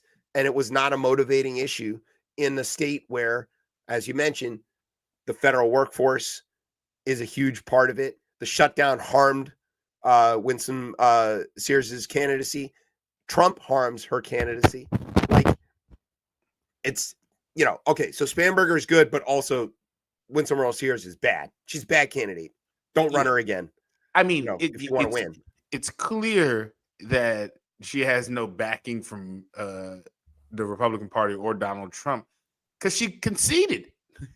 Well, they all conceded. I thought that was absolutely whooped. Yeah, but that's fine. That party doesn't. I was very surprised that there was a concession made. Even at those numbers, I was like, well, let's just see how they say this was stolen from. Yeah, they're gonna call it fraud. And that didn't happen. And I was like, interesting. And that was interesting to me. Again, I do want to like make a point for the Virginia way, like that. It doesn't fly here. Like there isn't, even in the Trumpiest parts of Virginia, there is no like animosity towards the governor. Like it's not a thing we do. We do pragmatic, middle of the road governance in Virginia. It has always been that. Even when we had George Allen and Gilmore and these guys, like you might think of them as pretty Republicans, but they didn't govern as such, and they didn't crash the economy. And Virginia's economy is very tied to the federal government. It's very tied to, the Navy and all of that, and the education system in Virginia, and all of those things. It's tough to be a partisan hack and be effective here. So I don't know. Speaking of partisan hacks, though, and like lack of support from the national party, you want to talk about like John Reed running against Ghazala Hashmi. Again, lieutenant governor doesn't do anything except preside over the Senate. And Youngkin tried to push him out of running in the first place. Like he not only didn't have any support, they were anti-John Reed, in the Virginia Republican committee because he's openly gay and apparently a big fan of Nazi pornography. It's tough to win on that platform. Can't see why he lost. But good job for Ghazala Hashmi. She is the first Indian American elected statewide in Virginia. She is the first Muslim American elected statewide in Virginia. She was already the first of those two categories elected, to the House of Delegates when she was serving as delegate. And, lieutenant governor doesn't do anything, like we said, but it's teeing her up, right? It's the next in line. So let's see. But what she doesn't have to do, and what this is going to make a difference is, presiding over the Senate, she doesn't have to cast any tiebreakers because the Democrats have the tie broken in the Virginia Senate. And now in the House of Delegates, a super majority, and not just a super majority, 64 out of 100. Huge. I mean, that's from the top of the ticket, though. I think the top of the ticket drives that, right? It's part of that. It's also picking good candidates, working the bench. I think when Charlie was here last and we were talking about the Democratic bench in Virginia, he mentioned that the bench is very deep. You've got people who really know their districts. These districts got redrawn, my delegate changed, for example. But they got redrawn through the commission, wasn't gerrymandered or anything like that. But it was even still like a big pickup. And we flipped. We had a 51. Now we have 64. Like, think about what that flip looks like. It's an absolute rebuke. And it sets Virginia up really well for this redistricting plan, because we had the vote on the redistricting prior to the election. You have the election, then you have another vote on it in the House, passes out of Richmond, and then you can have the referendum on it, which we could get done in the spring, get the districts redrawn before 2026. So like it all bodes very well. Let's talk about Jay Jones. He was a bad candidate too. I mean, he was cooked. I thought he was cooked. He was pretty empty in terms of like his background. He had been, committee chair of various things in the House of Delegates, but he wasn't like some sort of rock star or anything like that. I didn't even vote for him in the primary, but he then got stuck with this text message scandal that they ran into the ground. Like, and they spent money anywhere. They spent money on those ads. But they tried really hard to tie that to Spamberger somehow. And, Miyares is out there making a case that he's a prosecutor and knows how to protect Virginia. But the Attorney General is barely a prosecutor. That isn't the role. Right. And if Virginians are worried about the Trump administration attacking the Commonwealth, you don't need somebody who prosecutes things. You need somebody who defends Virginia against Trump and who files suits, And so that's what Jones ran on. And, talking about the coattails pulling. I mean, I thought he was going to squeak it. I thought that this was like the chance for a split ticket here, and Miyares could like squeak it out. Miyares was going to win this. But this was by normal measure a landslide. I mean, he won by like 7. And right, there's no way you can condone his text messages at all, right? But I thought what another piece that was interesting is that the Democratic, I guess, apparatus in Virginia did not push him out. I found that to be very interesting there. It was because all the early votes had already been tallied. Oh, okay. So that they were just like logistic wise. It was a logistic impossibility. And if it had happened earlier on, could have replaced him, sure, maybe, but there wasn't any reason to. But by not doing this, right? And even if it's logistics, like, and again, you don't want to have your candidate have text messages come out like that. No. But do you not pull them? Do you not pull the candidate and be like, hey, you know what? We're gonna run, because like these numbers are kind of insane that he won the way he did. Like this, I didn't think it would have been that close. That's a strong coattail aspect, but also, you run it anyway because the coarseness of politics now, right, is that, and right, and to paraphrase Newsom, like Democrats need to stop showing up to gunfights with feathers. It's just like, sure, it's distasteful. Sure, it's not what we want to do. Sure, it's not the sort of thing that I personally think is like Al Franken stepping down, right? Like, which again, like that one, like again, I see why it happened, but I don't know. Or does that happen now? No way, right? No way in hell, right? That doesn't happen now. It depends what the offense is. But, like, exactly. Yeah. If the offense is specific one, if the offense is sexual harassment, maybe they still got to go. But if the offense is being harsh to the opponent in some way, shape, or form, whether it's totally inappropriate like Jay Jones did, or whether it's just like Gavin Newsom trolling Trump with like pictures of him as a baby or telling him to shut the fuck up, like, yeah, I'm excusing that. That's a perfectly acceptable way to behave at this point. Which is crazy. I've been saying on this show for years. It's a little crazy though. Again, a thing I have been down saying. Howard Dean. That nothing. Yes. He didn't do anything. He just went, That's all he did. And I watched that take down a whole. I've never seen anything like. I was like, wait, he didn't really like. Wait, you're unfit for office because he was too excited. He was too excited. Yeah. That's all he did. I don't know of him to do anything. A person, maybe someone will go ahead and dig some shit. I don't know of him to do anything else during that campaign besides that. And that took down his whole campaign. And Took down the now, whole thing. But we are a century away from that now. I mean, it is exactly. You're right. It is the thing I've been saying on this show for a long time is that the Democrats need somebody who's willing to go out there and call names and act shitty and like, fight fire with fire and call them what they want. And I have been saying it should be me, but I'll take Newsom as like a close second. Let's go to New Jersey briefly, not in real life. That would be terrible and disgusting. But I like Jersey. You like everybody.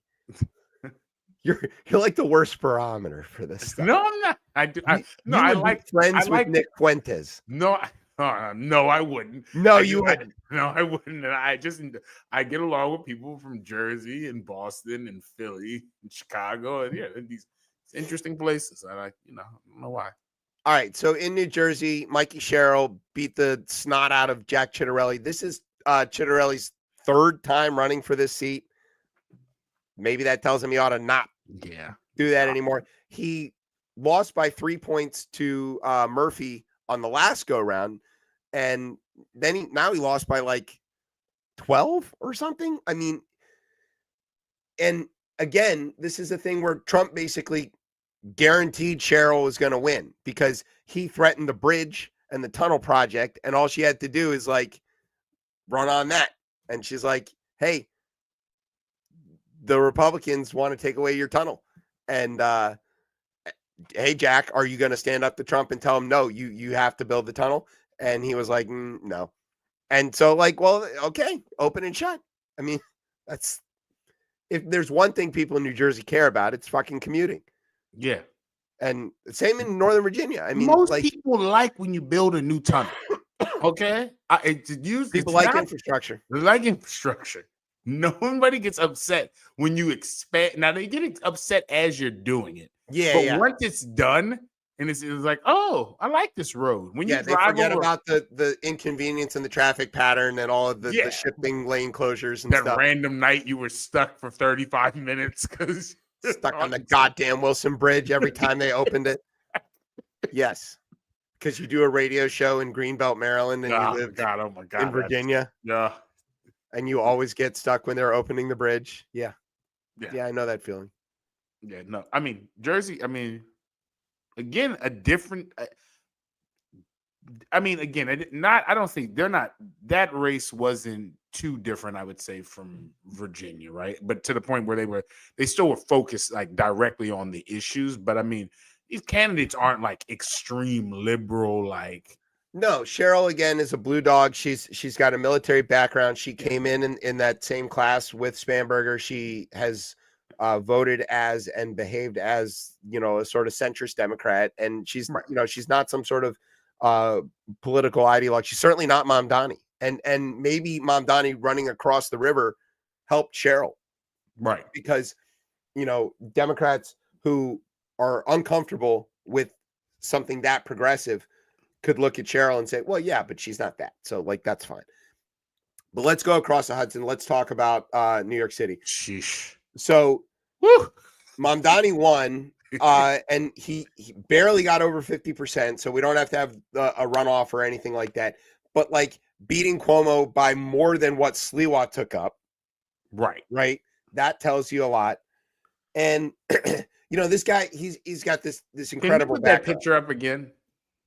All right. When you look at this, who would you think is the socialist? Yeah, right. The guy in the red beret looking like Che Guevara. There's only one man here who looks like the socialist. What a crazy race. I mean, it was clear he was going to win because when I was in New York when he won the primary that night. I was there, and I was like, that was shocking to me because I had been following. I don't follow New York politics, but I saw he won, and I was like, wait, what coalition did he put together to win? And it's kind of an interesting coalition. It is, and that's kind of the thing to talk about here. It's also a youth vote thing. Yes, right. So Mamdani's got an interesting background. He was born in Uganda. His parents are from India. His mom is Hindu. His dad is Muslim.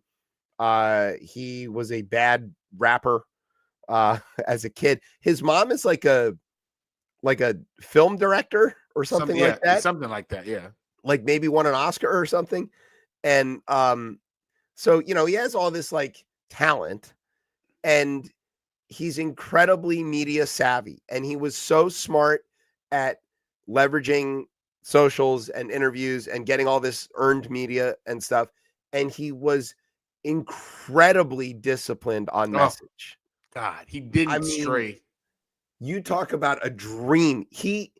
I think that they counted it up, the average of he could get back to a message on affordability in less than 2 sentences. Carville, and no matter what anybody asks. I was watching Carville talk about this, and he was like, I do communication classes. This is who you need to watch about staying on message. Yeah, it's incredible. I mean, he is on message all the time. Now, will he be able to govern to achieve some of the things that he campaigned on? Probably not. If he gets one thing done, I think that's huge. But I think it's actually worth bringing that up, because part of the argument against Mamdani was the stuff he's promising is kind of fanciful and like not really doable, or requires Albany to get involved or whatever. Which some of that's true. That's true. I think it's all true. Right. I think everybody who voted for him knew that and didn't care. Right. Because what they're voting for is what they want to have happen. And what we've talked about on this show several times is just because it's impractical doesn't mean you shouldn't vote for it if that's what you want to do, and it's probably not going to happen. But to have somebody pushing in the general direction that you want it to go is what you're voting for. And the other big criticism against him is like, New York has a large Jewish population. How's he going to do with the Jews? Apparently pretty well, especially amongst younger progressive Jewish folks who are reliable Democratic voters. Let's just be clear about that. I mean, to win the primary alone, like he had to get a lot of Jewish votes. You got to get a lot of Jewish votes. And it seems like there was a pivot, not in like an extreme pivot, but a pivot in the sense of like, hey, no, once he wins the primary, I want to hear from everybody, right? And hear from the people who don't necessarily, who maybe I've even offended in the past. He didn't run from any of that. Also, mayor of New York doesn't get to set U.S.-Israel policy. And so, he didn't talk national politics or international politics, which the current mayor is, God forbid. Let's not talk about Eric Adams and international anything. Exactly. And then the Cuomo is like clearly like when you have that many groups that form together against one person. I mean, that speaks in volumes. That tells you that person's got a message that people are tuned into. And I mean, the only thing international about Eric Adams is his bank account. And Mr. International.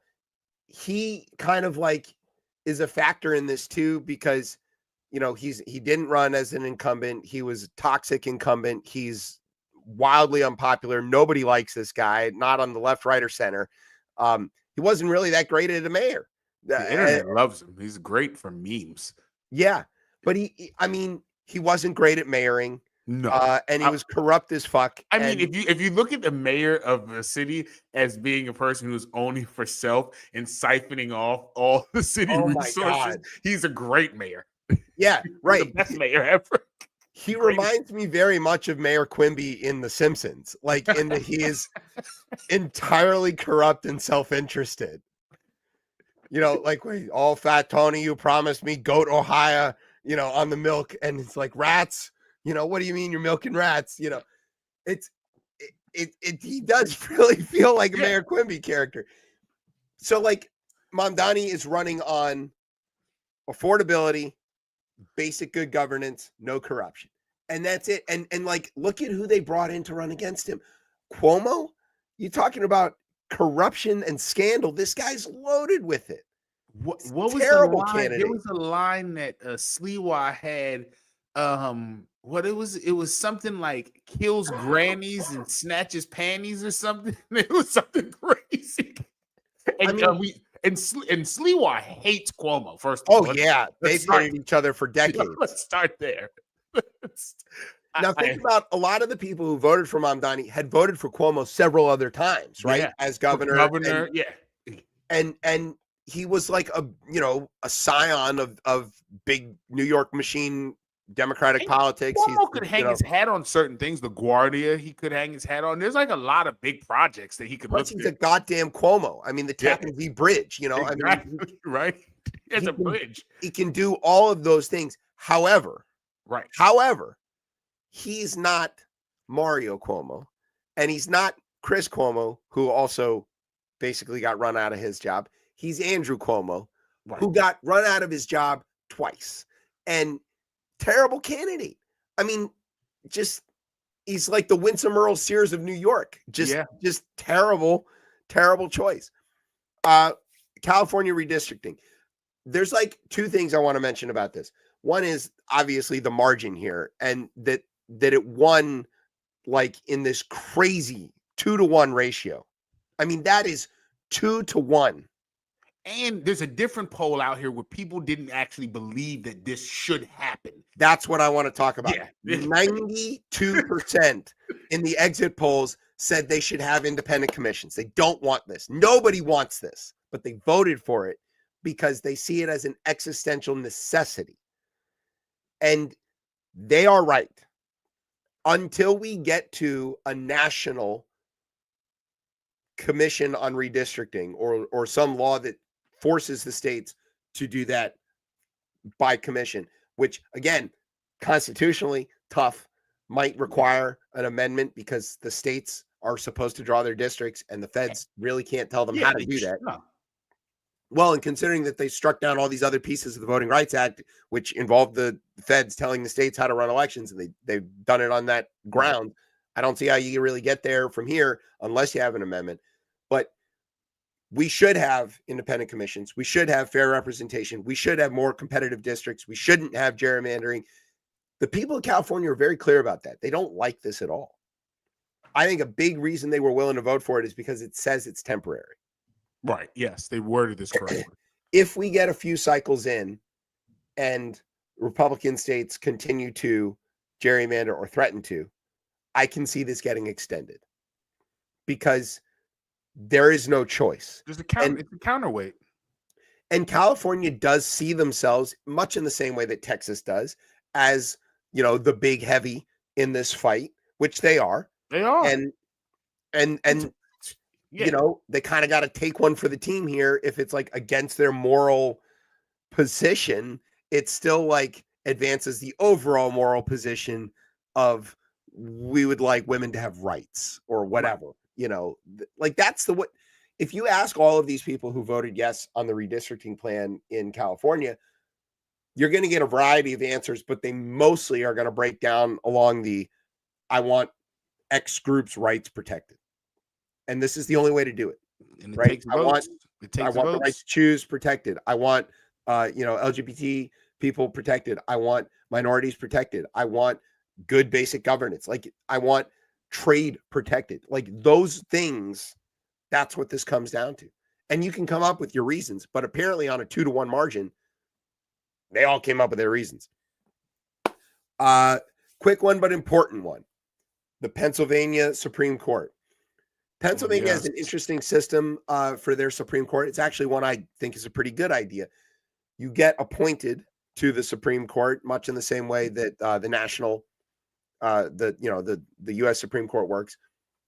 But there's a referendum.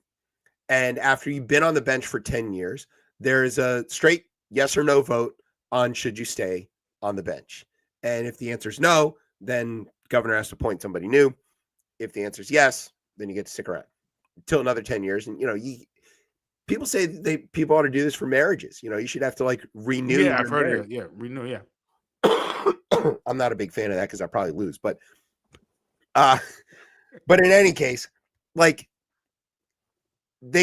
all three Democrat appointed justices prevailed and got a yes vote, a resounding yes vote. They won by a lot.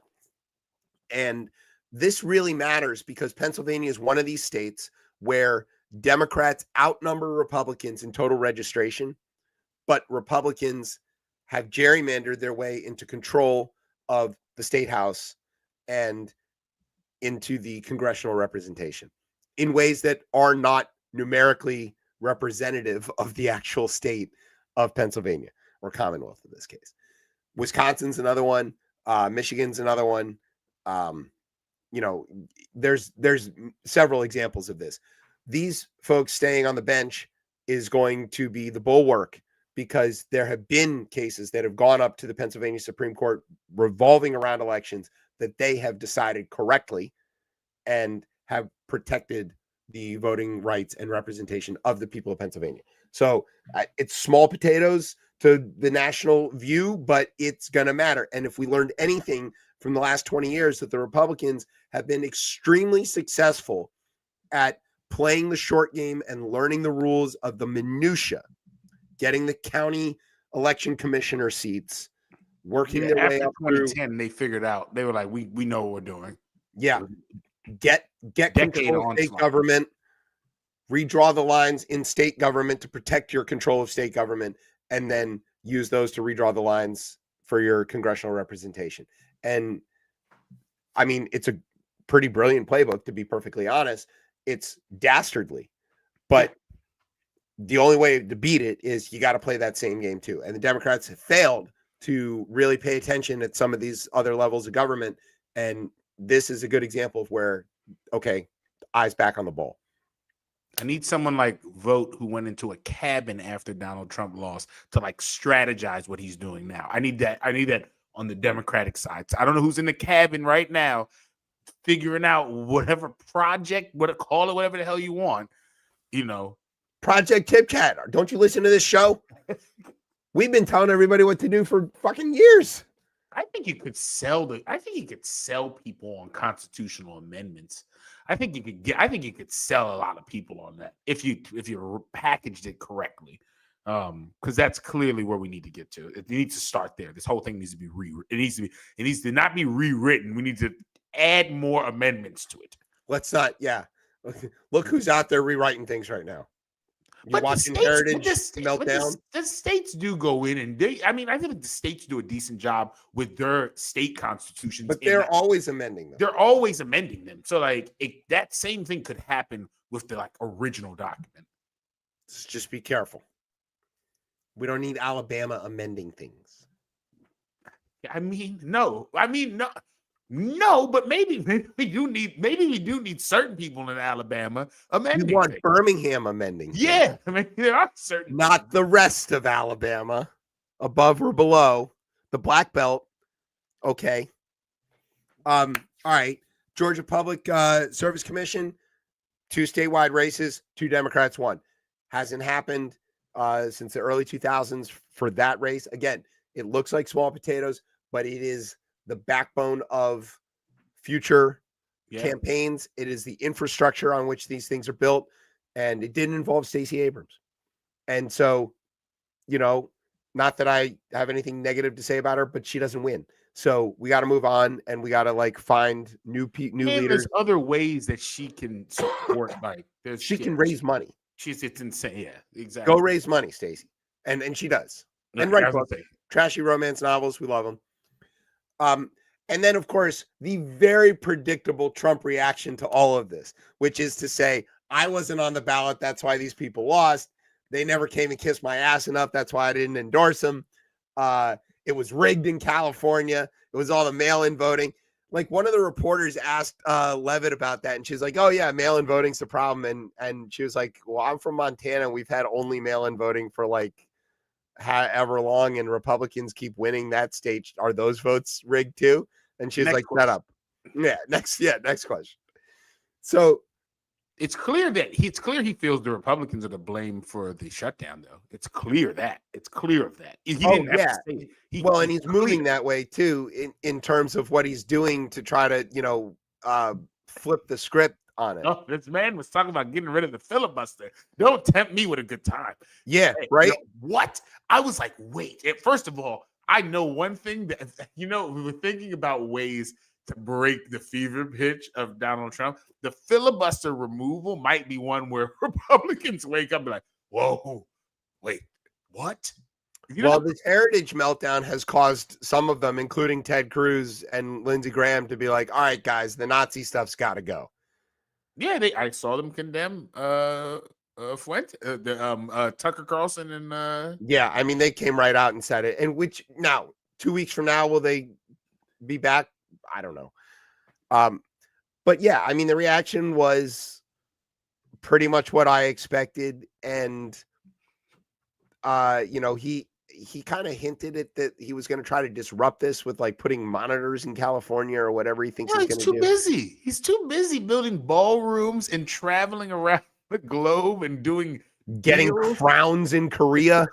Yeah, like there are elections where he could have helped. Like he could have really shout out to Korea, keep him occupied. Right. Who's the next ones? Like let's find some bang up travel agent and just tell them to book him on a world tour and then have tchotchkes ready for him in every place. So he just gets, a nice little gift everywhere he goes and keep him out of here. Tearing down the East Wing during a government shutdown during huge election. I just don't think those things build a golden ballroom. They don't work well. I don't think they work well when you told all your base, and not even your base, other people who voted for you, that you were going to bring prices down. Guess what's not happening? And then he threw a oh my God, a great never hurt anybody party while food stamps were cutting off. Hey, he got the DJ though. He only throws parties to DJ. It's clearly that's what he's doing. That's all he does, right? That's all he does. He loves to play. What's that fucking blind guy? Oh God. I don't know, the blind opera guy and YMCA. That's like his songs. What a terrible DJ he is. It's really bad. We can't get the rights to anything else. All right. Here's what we're gonna do. We're gonna take a break. When we come back, we're gonna do the third half of the show, which we're gonna try to do at rapid fire. Brian. Brian's gonna be so mad. Yo, but it's short. The rest of the show is short. No, it's not. and it's going to be fine, and we're going to go fast. It'll be great. All right, we're going to take a break. You're listening to Chip Chat on Beltway Radio and beyond. Sweeps. I don't like them putting chemicals in the water that turn the friggin' frogs gay. Do you understand that? Turn the friggin' frogs gay. Serious crap. Gay. Frogs, friggin' frogs. It's not funny. I'm going to say it real slow for you. Gay. Frogs.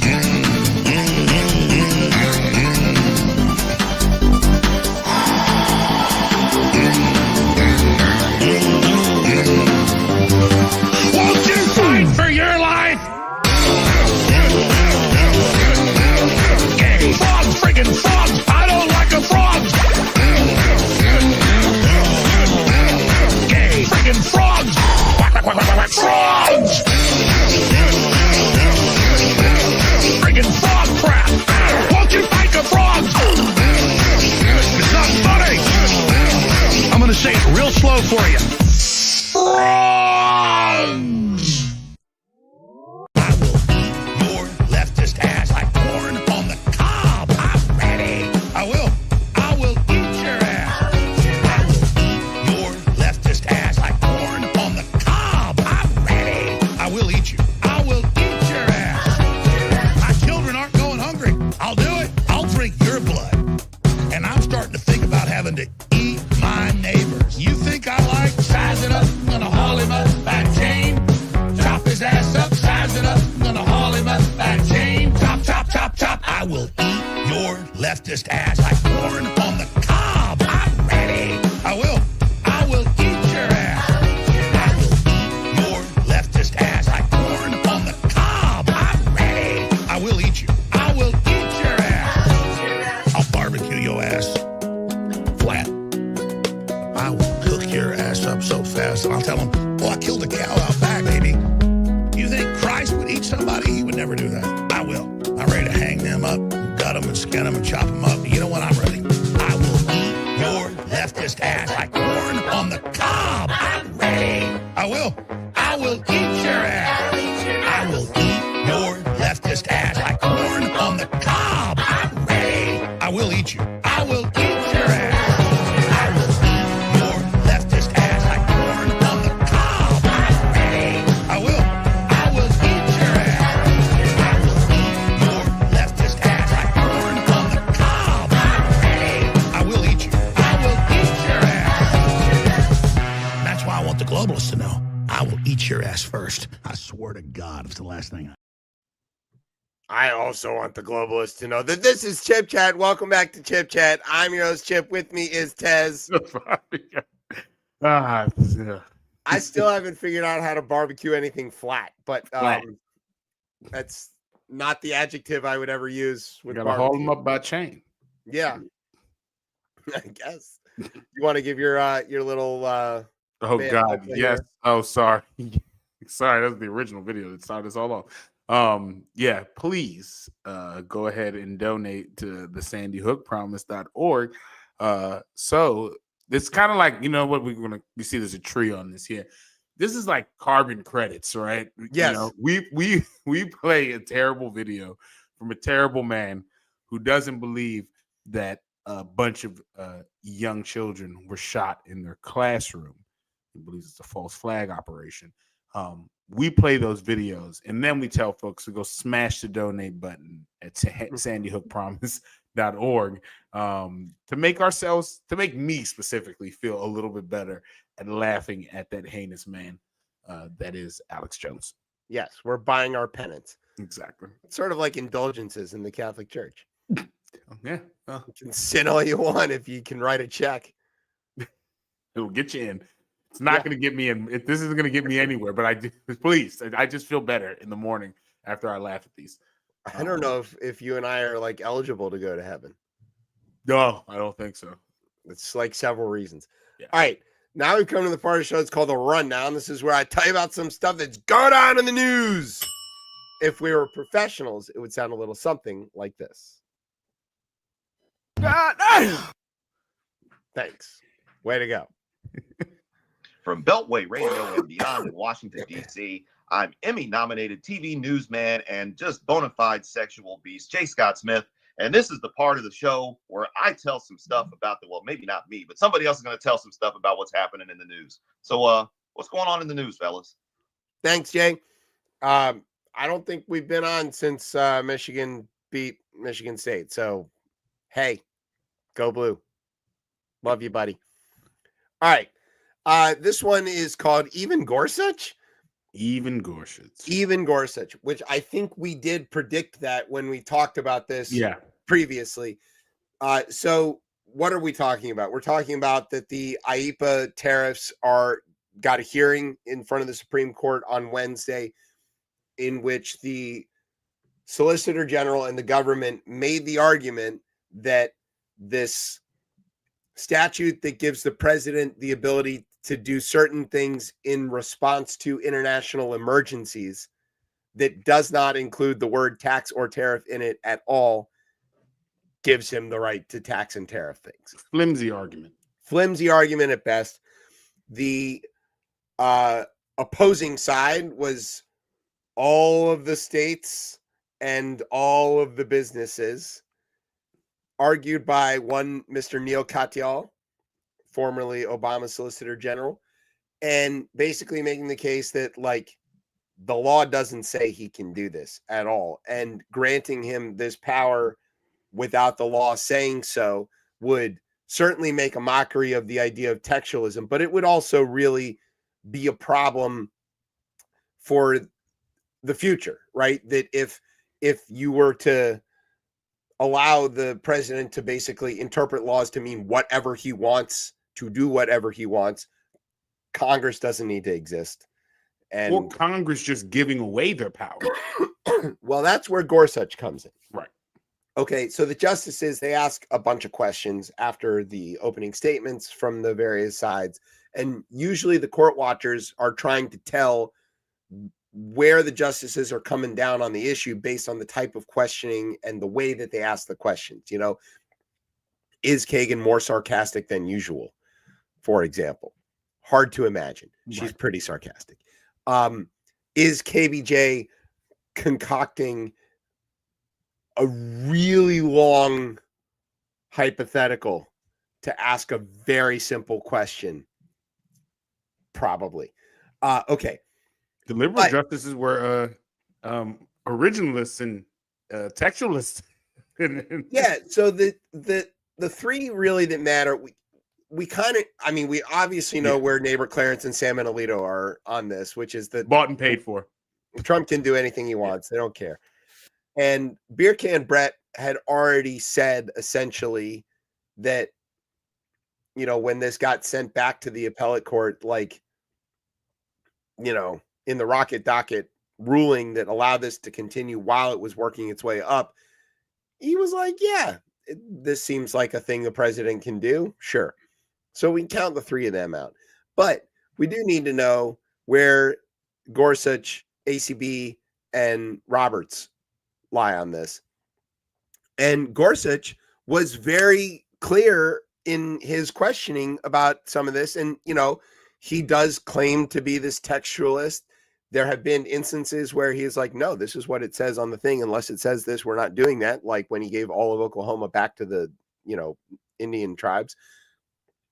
But he asked some simple questions. If Congress can hand off its tariff power to the president, what would prohibit Congress from just abdicating all responsibility to regulate foreign commerce, or for that matter, declare war or anything else to the president? Gorsuch asked. And the answer is not good. If Congress decides tomorrow, we're tired of all this legislative business, we're just going to hand it all off to the president, what would stop Congress from doing that? Which Congress has kind of attempted to do. They've done that. Yeah. They're like, yo, legislating is hard. We don't want to do that. They continue to cede power to the executive. The argument here, and to Gorsuch's credit, is Article 1 says no go. Like, you got to do it. Sauer, who was the Solicitor General, said that Congress could not go that far. That would really be an abdication, not a delegation. I don't know what's when you delegate enough, like of your specific duties. What's I think that's really the word to think about it here. It's not necessarily power; it's more like duty or responsibility. Congress's job is to regulate taxation, to impose taxes, to write things. And if we tariff is a tax, yes. And if we look at the history of why the United States is not England or not Britain, right? It's about a tariff. Yeah, it starts there. It starts there with the Boston Tea Party and all that stuff. And the reaction to that, the idea of the capricious imposition of taxation by a monarch, is so infuriating to the framers that they specifically and early on delegate that within Article 1. They specifically vest that power in the least unitary branch, you know, the one that is made up of the most people, the one that is mostly directly elected, the one that is mostly directly responsive to the people, because being taxed pissed them off, right? Like a lot. And so you got to really mean it, and you got to really have your shit together and really be able to convince everybody else in Congress that that's a good idea, or you don't get to do it.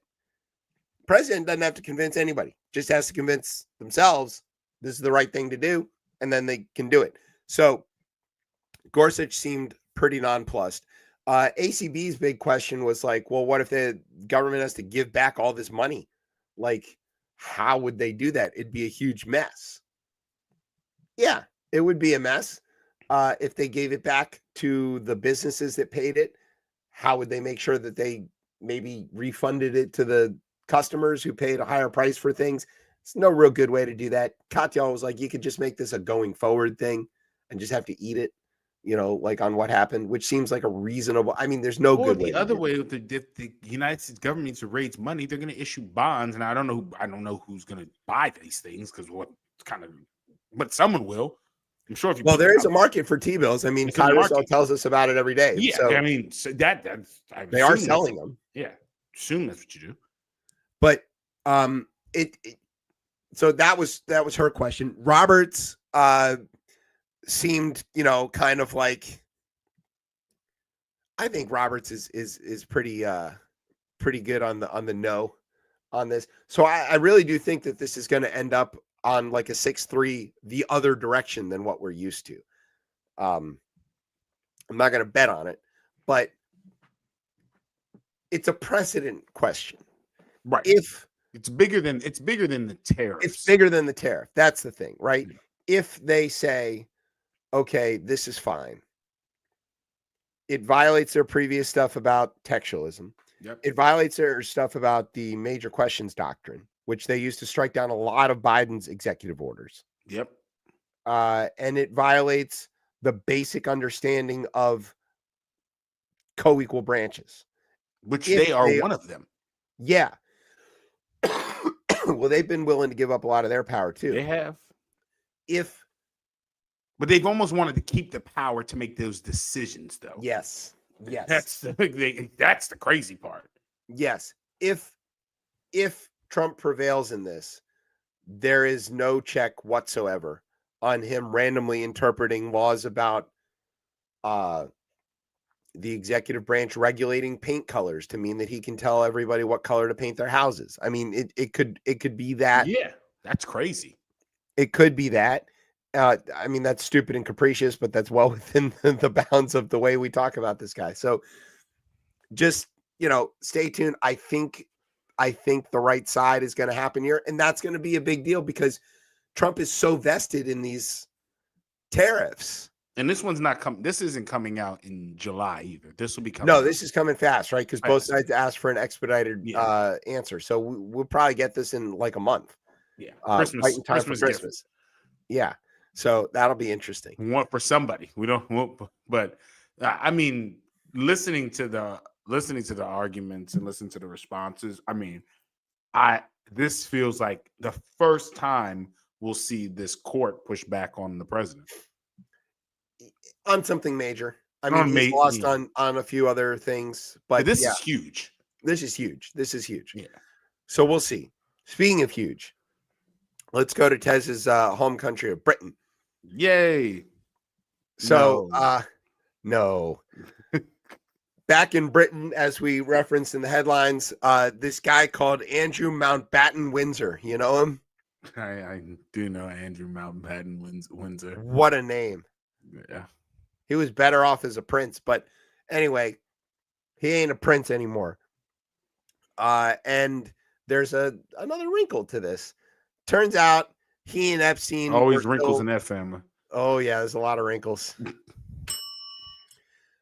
Turns out he and Epstein were like still communicating long after he said that they broke up, essentially. He took this trip to New York at some point and was like, people were like, hey, why'd you go to see Epstein right after he got out of prison? And he was like, oh, that was to tell him we're not friends anymore. It's like, oh, okay, sure, guy. And then it turns out he was emailing him the whole time afterwards, still hanging out. So several Democratic members of the House Oversight Committee told BBC that Andrew should voluntarily come testify before Congress. That's not happening.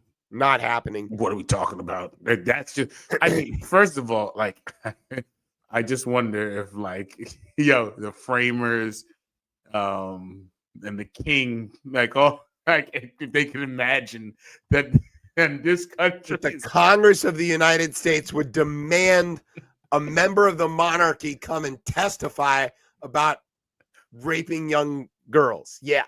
Crazy. It's just... yeah, well, I remember that well at the surrender at Yorktown. Yeah.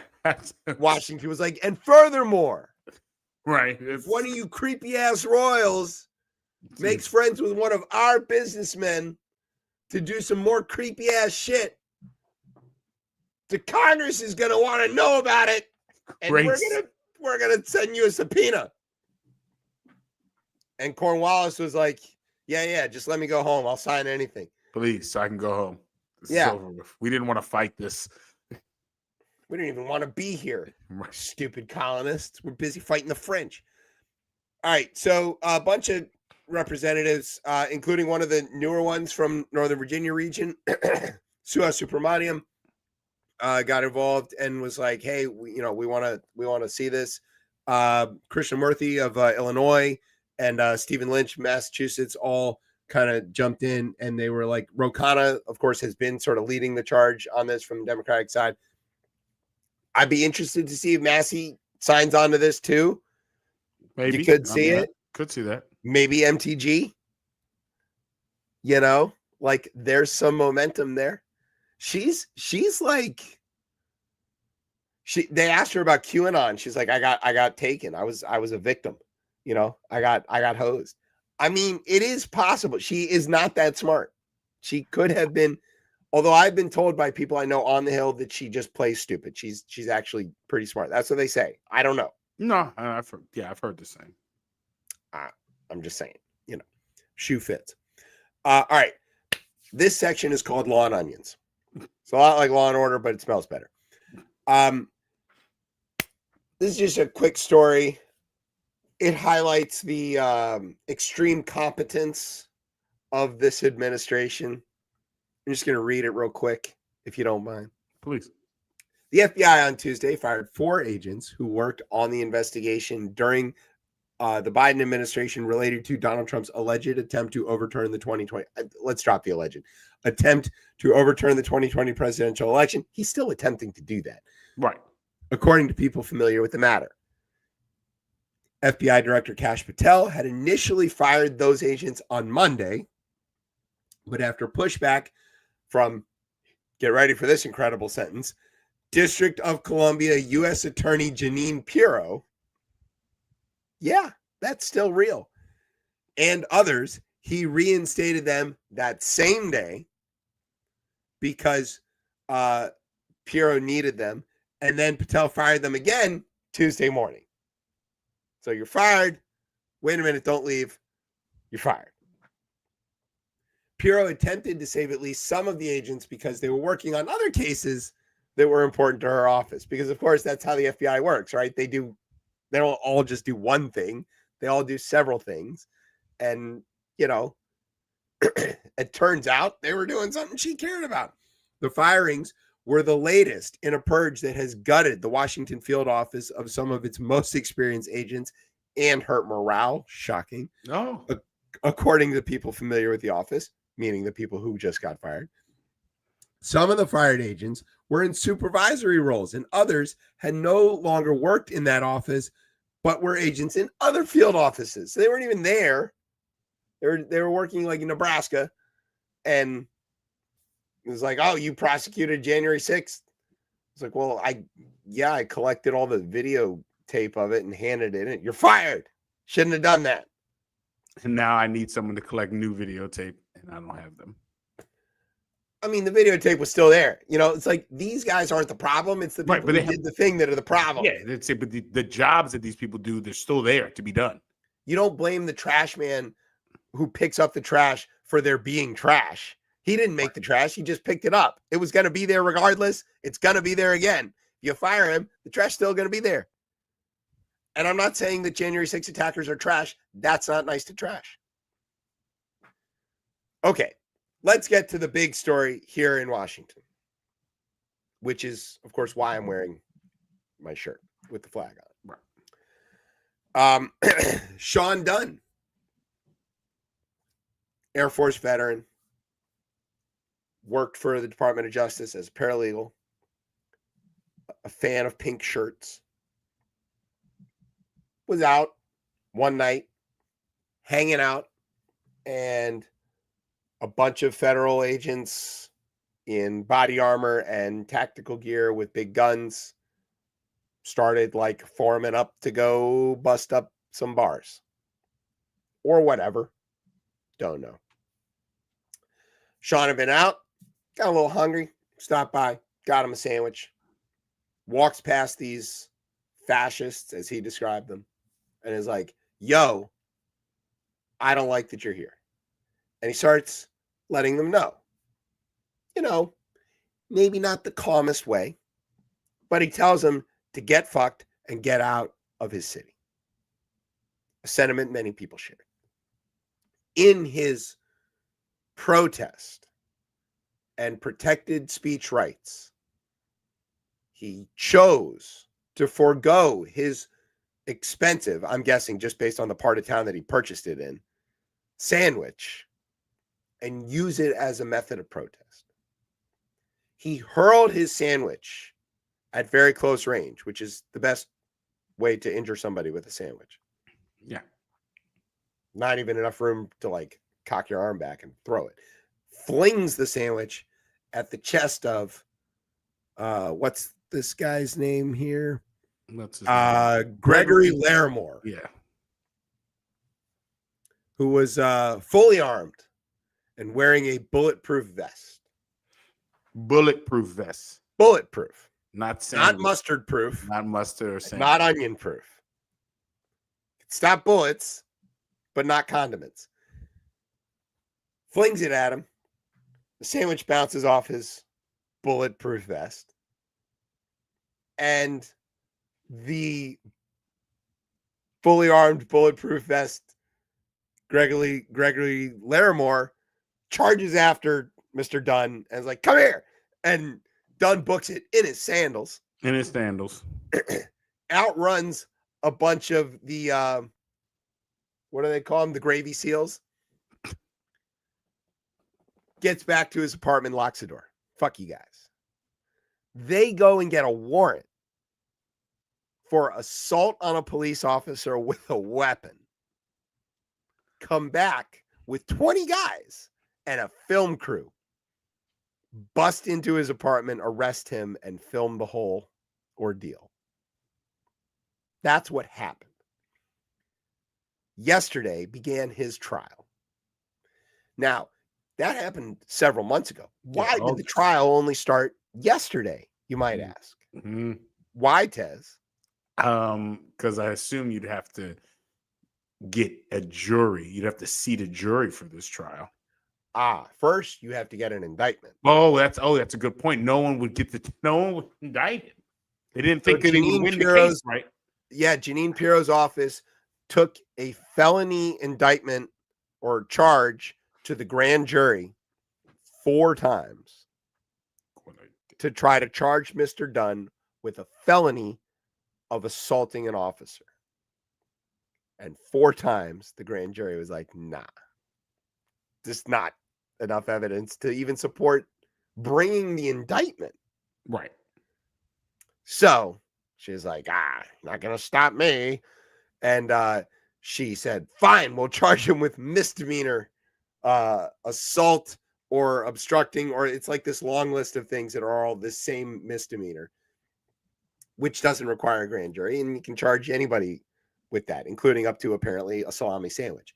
So they charge Sean Dunn with misdemeanor assault on the police officer, and the trial begins. Well, it kind of begins. The judge is like, this is the most open and shut case I've ever seen in my entire life. Seats a jury, an actual jury of 12 of DC residents plus alternates.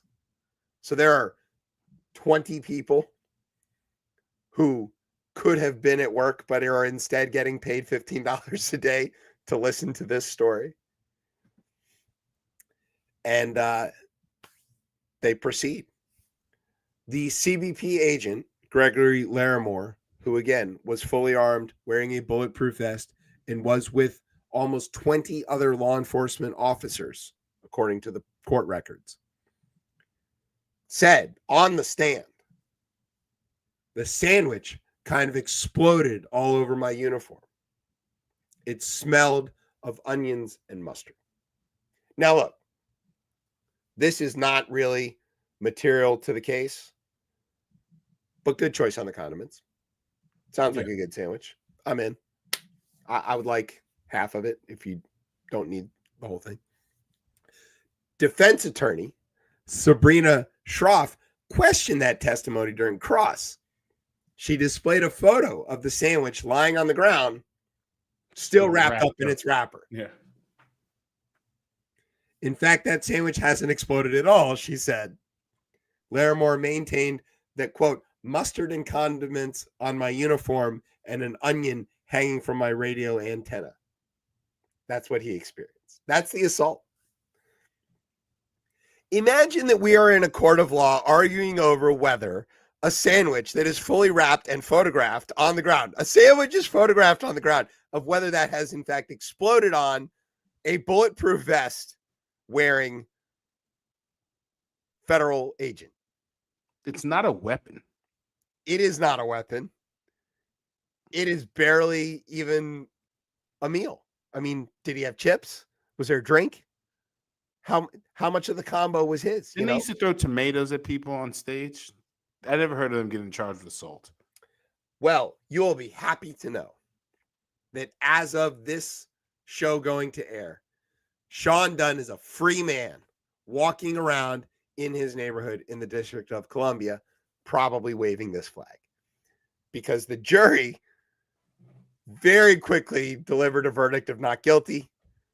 Several of the jurors apparently wore pink shirts to their event today, maybe symbolizing the pink shirts that he wore, the pink shirt that he was wearing at the time. And at least one of them gave the defense a good job. This is ridiculous, but this is where we are. Dissent has been protected. Once again, it is your right to dissent. You have a free speech. You have a First Amendment. You should use it. Maybe don't say all the Nazi stuff like the Republicans are currently doing, but right. But you have the right to say it. Actually, you can say it. There may be consequences, but maybe don't. I mean, you can, but don't be a shithead.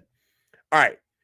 Really, there's two last things here. One of them's a video. I just want to play this very quick clip and just get your thoughts on what we're witnessing here in this clip. Brian, do you have it available?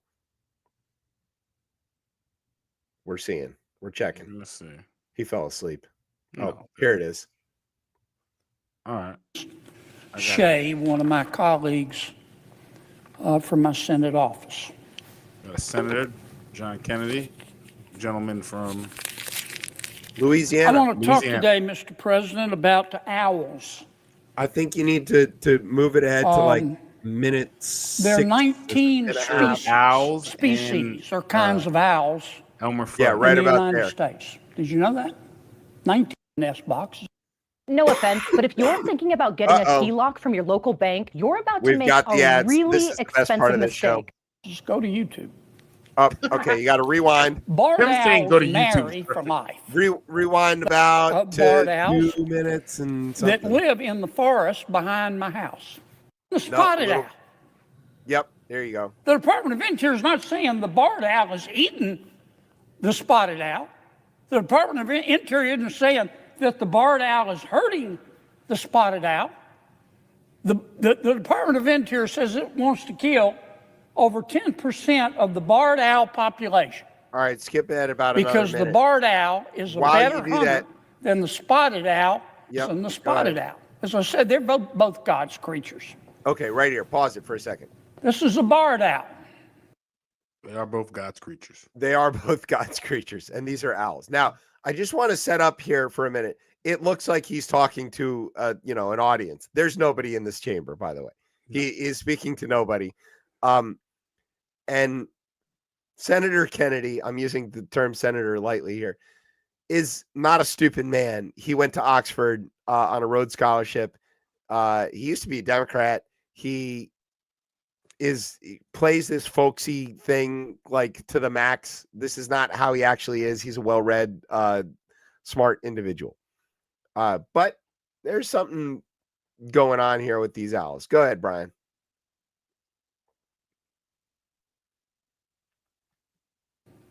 It's beautiful.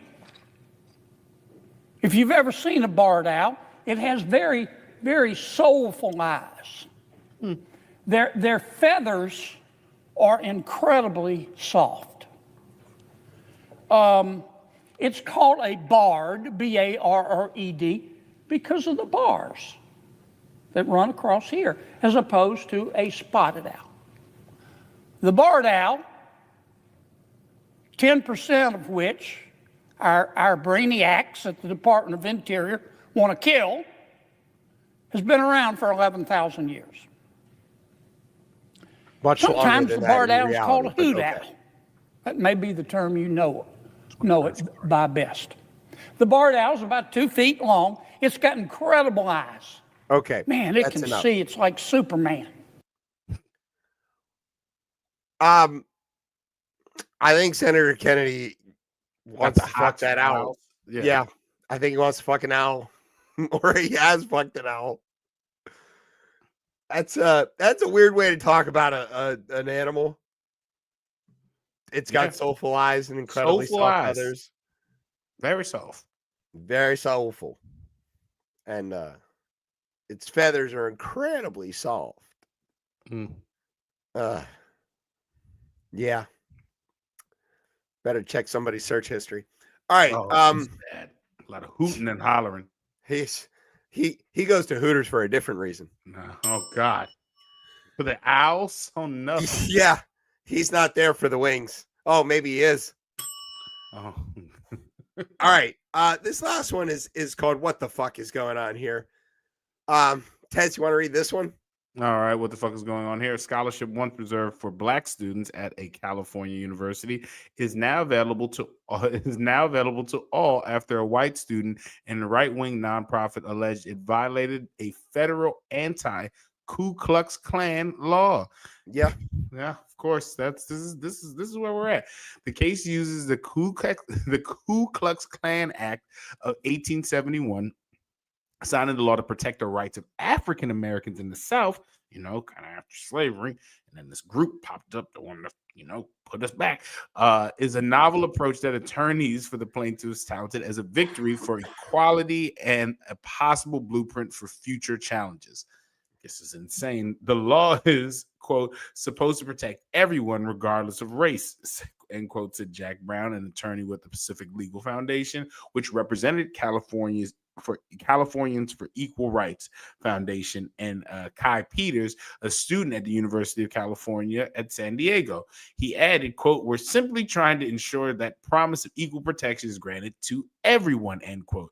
The Pacific Legal Foundation filed a lawsuit in July against UC San Diego and the San Diego Foundation, which administered the scholarship meant to bolster the slim Black student population on campus. Black students make up 3% of UC San Diego. Remember, 13, 14%, so that doesn't really work out.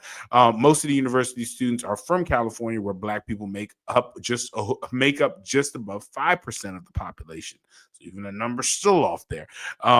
The group settled in mid-October before a judge considered the case, and the San Diego Foundation said it would rename its decade-old Black Alumni Scholarship Fund after its founders and alumnus.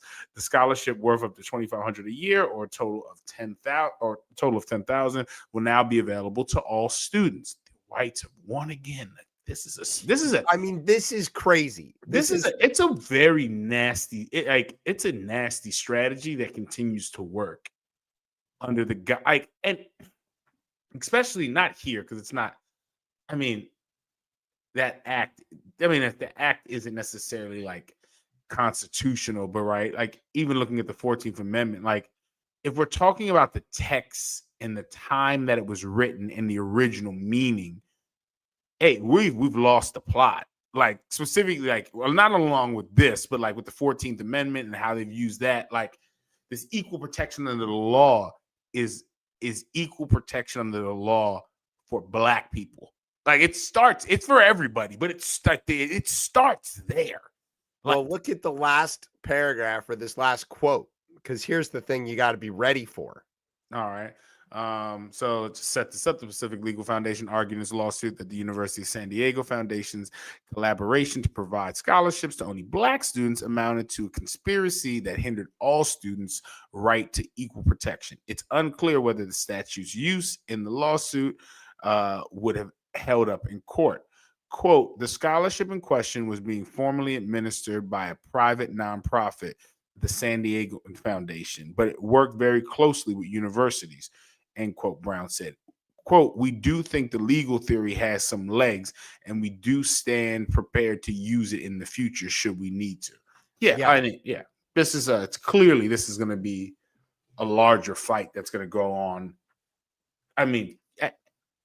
It's just under the premising, guys, that white people in America are the ones that are being discriminated against. And there's no factual data behind this at all.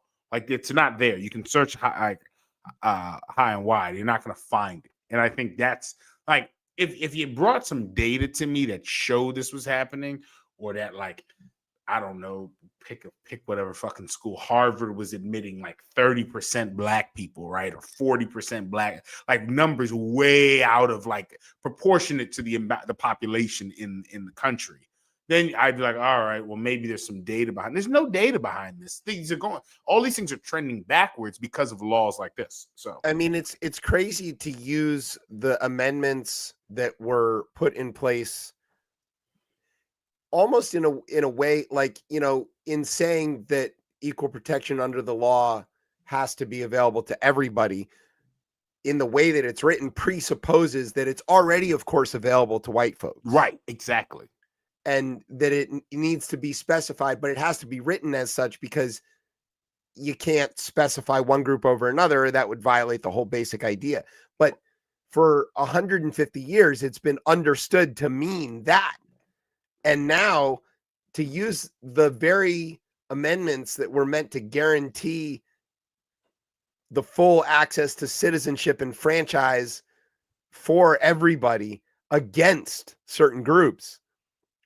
I mean, think about where this could go. Could you imagine white folks clamoring to get into Spelman and needing to use, or Morehouse, or like, I mean, what are we talking about here? This particular kid feels like he should have gotten this scholarship that is not for him. But I would love to dig deeper and see, like, are these cases that people are bringing, like, is this a unique case that, you know how they bring certain cases to like challenge these things? Like, that's what's happening. It's clearly like they found an example and they're testing a theory, and they're going to keep doing this. They're always looking for even doing that is using the strategy that was used through the civil rights movement. Like, it's insidious to watch this specific thing that's happening here. They're using Marshall and Du Bois's whole model, right, of like, find the example and then work it through the system. They're using that method to undo the equal access that took so long to get to, and it's still not even there. Yeah, like, I mean, it's like, it's one thing when you're like, all right, the corporate person based on the 14th Amendment, right? Like, it's like, all right, that's ridiculous, but sure. All right, whatever. That's the cool. All right, but when you're now using this to actually cause detriment and harm to the people that it was actually created to protect, and that was written, and it took damn near 100 more years for them even to enforce it. And you might even say that folks have only been enforcing this for 55 years at the most. I'd say much less than that. 45 years. Yeah, or even in the last maybe 30 or something like that. Because even as the Voting Rights Act and Civil Rights Acts were in place, like, they still needed lawsuits and case law and perpetual maintenance. The Voting Rights Act had to keep being updated, voted on again, amended again, to like tune it, to keep this thing doing what it's supposed to do. The real question I think is to ask this kid or the people involved, what bothers you so much about there being a scholarship for black students? Why is that a problem for you? If you need there to be a scholarship for white students, there's nothing stopping you from doing that. Right, exactly. You can't make it explicitly for white students. They're going to say, well, if we can't make one that's for whites only, why can you make one that's for blacks only? It's like, well, it's an obtuse, like, you're being obtuse on purpose. Like, that's not what this is. And then when I tell you it's because of slavery, you're like, oh, you're making me think that was so long. Like, when I tell you don't make me ashamed of the things. Don't make me ashamed. It's like, I can't even say if I really lay down the reason, then it's like I've discriminated against you because you're white, and I've made you feel bad. I've hurt your feelings. Not I didn't hurt you. I've hurt your feelings. Like, It's. I think the idea that the only thing people are trying to achieve is equality and not retribution should be a fucking grace miracle, like the way that white America has treated so many groups. Yeah. That they are just asking to get to the same level and not, hey, you need to pay me back for all that shit. We're not even there. We're just at I just want to go to school, Yeah. It's all I mean, but it does really beg the question, why does this bother you so much? And their answer is going to be because I can't have a scholarship that says it's for whites only. And then that is a question. Why do you want that? Yeah. I mean, what advantage do you not already have? But they don't see they don't see it as an advantage. There it is. There they don't. I could see how it might be hard to see that as an advantage. I can see that. By the story that this country is already a meritocracy and everybody starts level, then yeah, this is infuriating. But that's not true, and it's not empirically true. So, but then again, maybe the reason he doesn't know that is because he didn't get to go to the school yet and learn how, empirical measurements work. I mean, I was reading the other day. I mean, it's an old article, but it's read again. And there's not kids. There used to be a time where no matter what the book was, English class, whatever, you had to read the full book. But now I hear it's they're giving excerpts out and kids are leaving these high profile colleges where they're the professor gives a book and they're like, what? What do you mean read a whole book? That's not, I've never done that before. Yeah, I don't have the attention span to do that. Yeah, which is crazy. So maybe you're right. Maybe no one's read. It always comes back to no one's reading. Fucking nerds. All right. That's it. We've come to the end of the show. Early. Early. Like Brian likes. All right. We want to say thank you to Chris Bowden for coming on to hang out with us. We can't wait to have him back to talk about all the other stuff. And he tolerates us, which is great. Crazy. Better than most. So we're going to talk to him about crypto, and then we're going to talk to him about all the other great things. Thanks to our radio partners, Shutdown Radio, Furlough TV, and Unpaid Streaming. Thanks to NOTN for keeping us on for another week, maybe. Don't know. Thanks to our home on the interwebs, coplaymedia.com. And thanks, as always, to our family at Beltway and Rip Radio for making us sound as smooth as Spanberger's election. All right, where can everybody get you on the socials? You can find me on Blue Sky at DC Cortez. All right. And you can find me and the show on the Twitter at ChipChatRR. You can find us on Facebook or Instagram at RipChipChat. You can find me on Blue Sky at Chef Chip. And you can find me on Saturday at Nats Park working at the beer festival. Beer Fest. So if you're going to DC Beer Fest, come stop by. I think we're tent number 62. Ruhlman Brewery. We're going to be on the upper level with the by the lounge. So if you want to hang out and do, with the cool kids, come and see us. We'll be up there. And then, of course, we're here every Thursday night at 9:30 on Beltway Radio. I'm Chip. That's Tez. Brian somewhere in the background. Chris was here. You've been listening to Chip Chat on Beltway Radio and beyond. Sweeps.